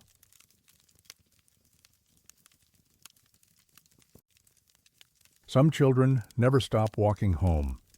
Bromley Mountain rises 3,260 feet in the southern Green Mountains, straddling the border between the towns of Peru and Winhall in Bennington County. The ski area, which opened in 1937, is one of the oldest in Vermont, a family-oriented resort known for its southern exposure, its gentle terrain, and its loyal following among generations of New England skiers. The mountain faces south, an unusual orientation that gives it more sunshine than most Vermont ski areas, but also makes it vulnerable to the temperature fluctuations that can turn snow to slush and back again within hours. The weather on Bromley is changeable, unpredictable, and occasionally severe. Storms that bypass the northern peaks sometimes settle over the southern Green Mountains with particular intensity, dropping feet of snow in a single night. The first heavy snowfall of each winter is an event at Bromley, a signal that the season has truly begun. Maintenance crews work through the night to prepare the trails, and lift operators monitor conditions from the small buildings at the base and summit of each chairlift. The mountain is quiet during these hours. No guests, no music, no sounds except the wind and the creak of cables and the soft hiss of falling snow. It is during these hours, on these nights, that the voice is heard. The first documented report dates to 1981. A lift operator named Gerald Montoya was working the overnight shift during a November snowstorm, monitoring the maintenance radio from the base terminal of the main chairlift. The storm had begun in the early evening and intensified after dark, dropping over a foot of snow by midnight. Montoya was alone, drinking coffee and watching the flakes accumulate on the windows. At exactly 12 o'clock, his radio emitted a burst of static. This was not unusual. Radio interference was common during storms caused by atmospheric electricity, temperature inversions, or the simple vagaries of signal propagation in mountainous terrain. Montoya reached for the dial to adjust the squelch. Before he could touch it, a voice emerged from the static. It was a child's voice, young, perhaps 7 or 8 years old, impossible to identify as male or female. The tone was calm, unhurried, with no trace of fear or distress. The words were clear. "I'm almost home." Then the static returned, and the voice was gone. Montoya sat motionless for several seconds, uncertain what he had heard. He keyed his radio and called out, asking if anyone was on the frequency. There was no response. He called the base lodge, where a night manager was on duty, and asked if any children were on the property. There were none. The resort was closed. No one was on the mountain except the overnight crew. Montoya logged the incident in the maintenance report, noting the time, the content of the transmission, and his own confusion. His supervisor reviewed the report the following morning and dismissed it as interference, a stray signal from a baby monitor perhaps, or a CB transmission bounced off the atmosphere. The explanation was plausible. Montoya accepted it, but the following winter, during the first heavy snowfall, another operator heard the same voice.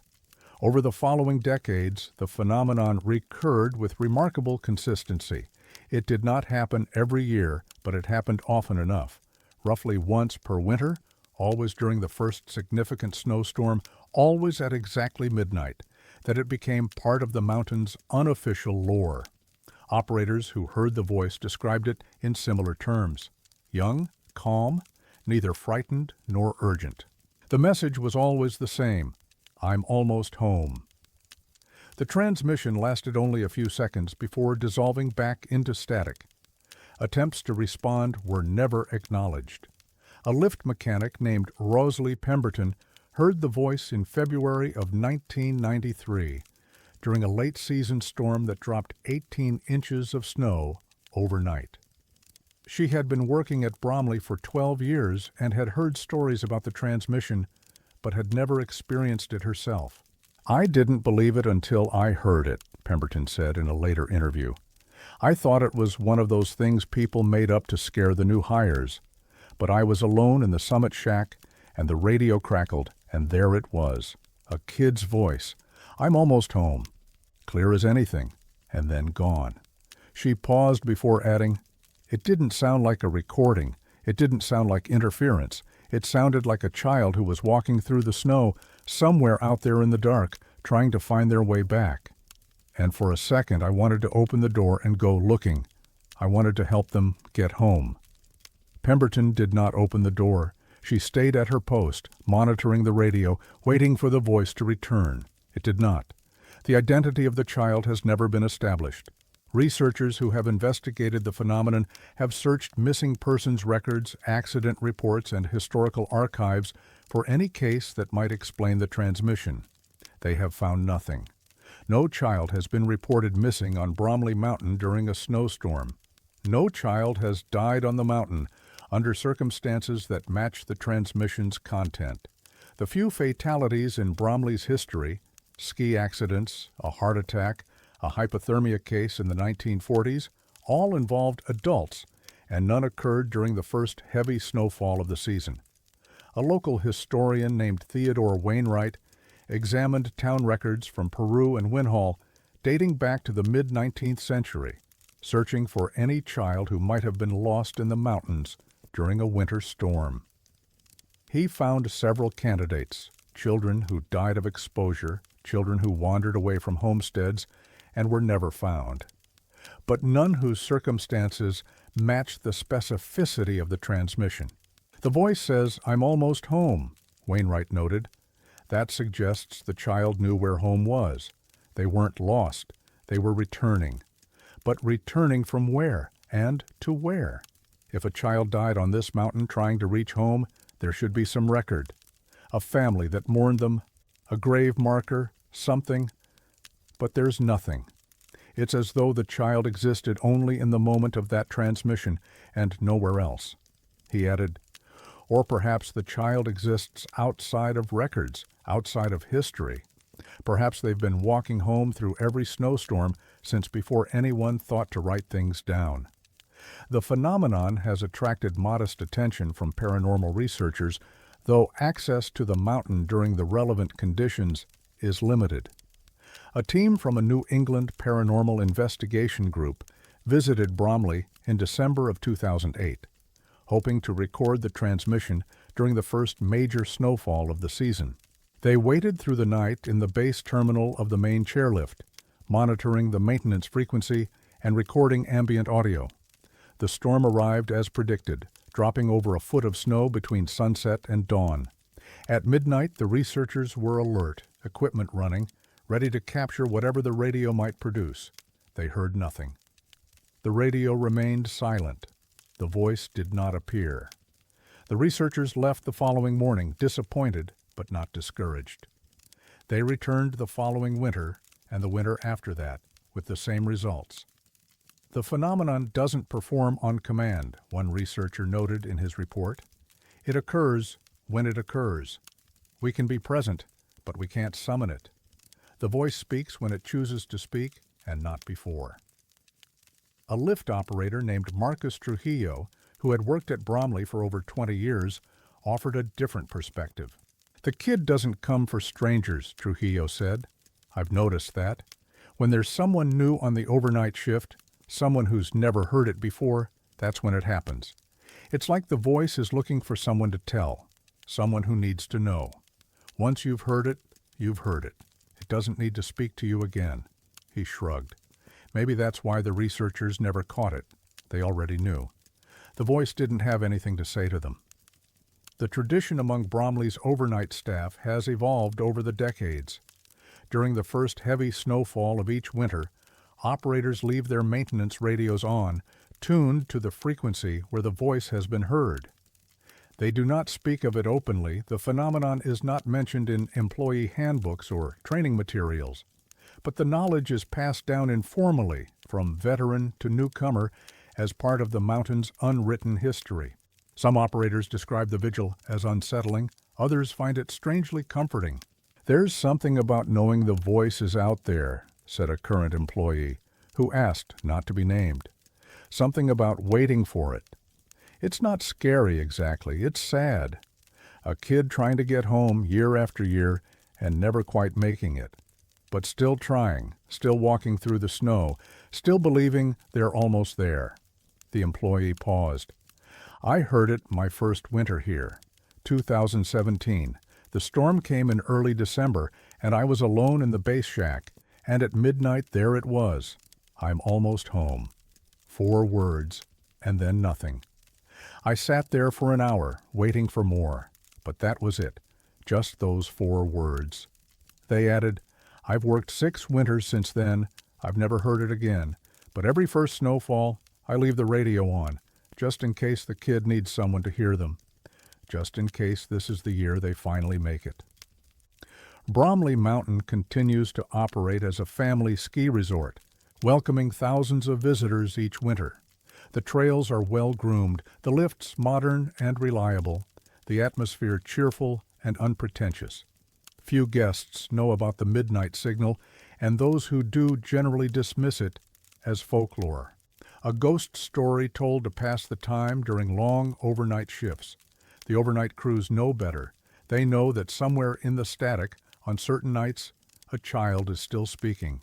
They know that the voice has been heard for over 40 years, always saying the same thing, always at the same moment, always during the first heavy snow. They know that no one has ever identified the child, and no one has ever explained the transmission, and no one has ever found evidence that the voice comes from anywhere but the mountain itself. And they know that every year, when the snow begins to fall and the clock approaches midnight, someone will be listening, waiting for the static to part, waiting for the voice to return, waiting to hear a child say once more that they are almost home. The snow falls, the radios hum, the mountain waits, and somewhere in the darkness, walking through the storm, a child keeps moving forward, almost home, almost, but not quite, not yet.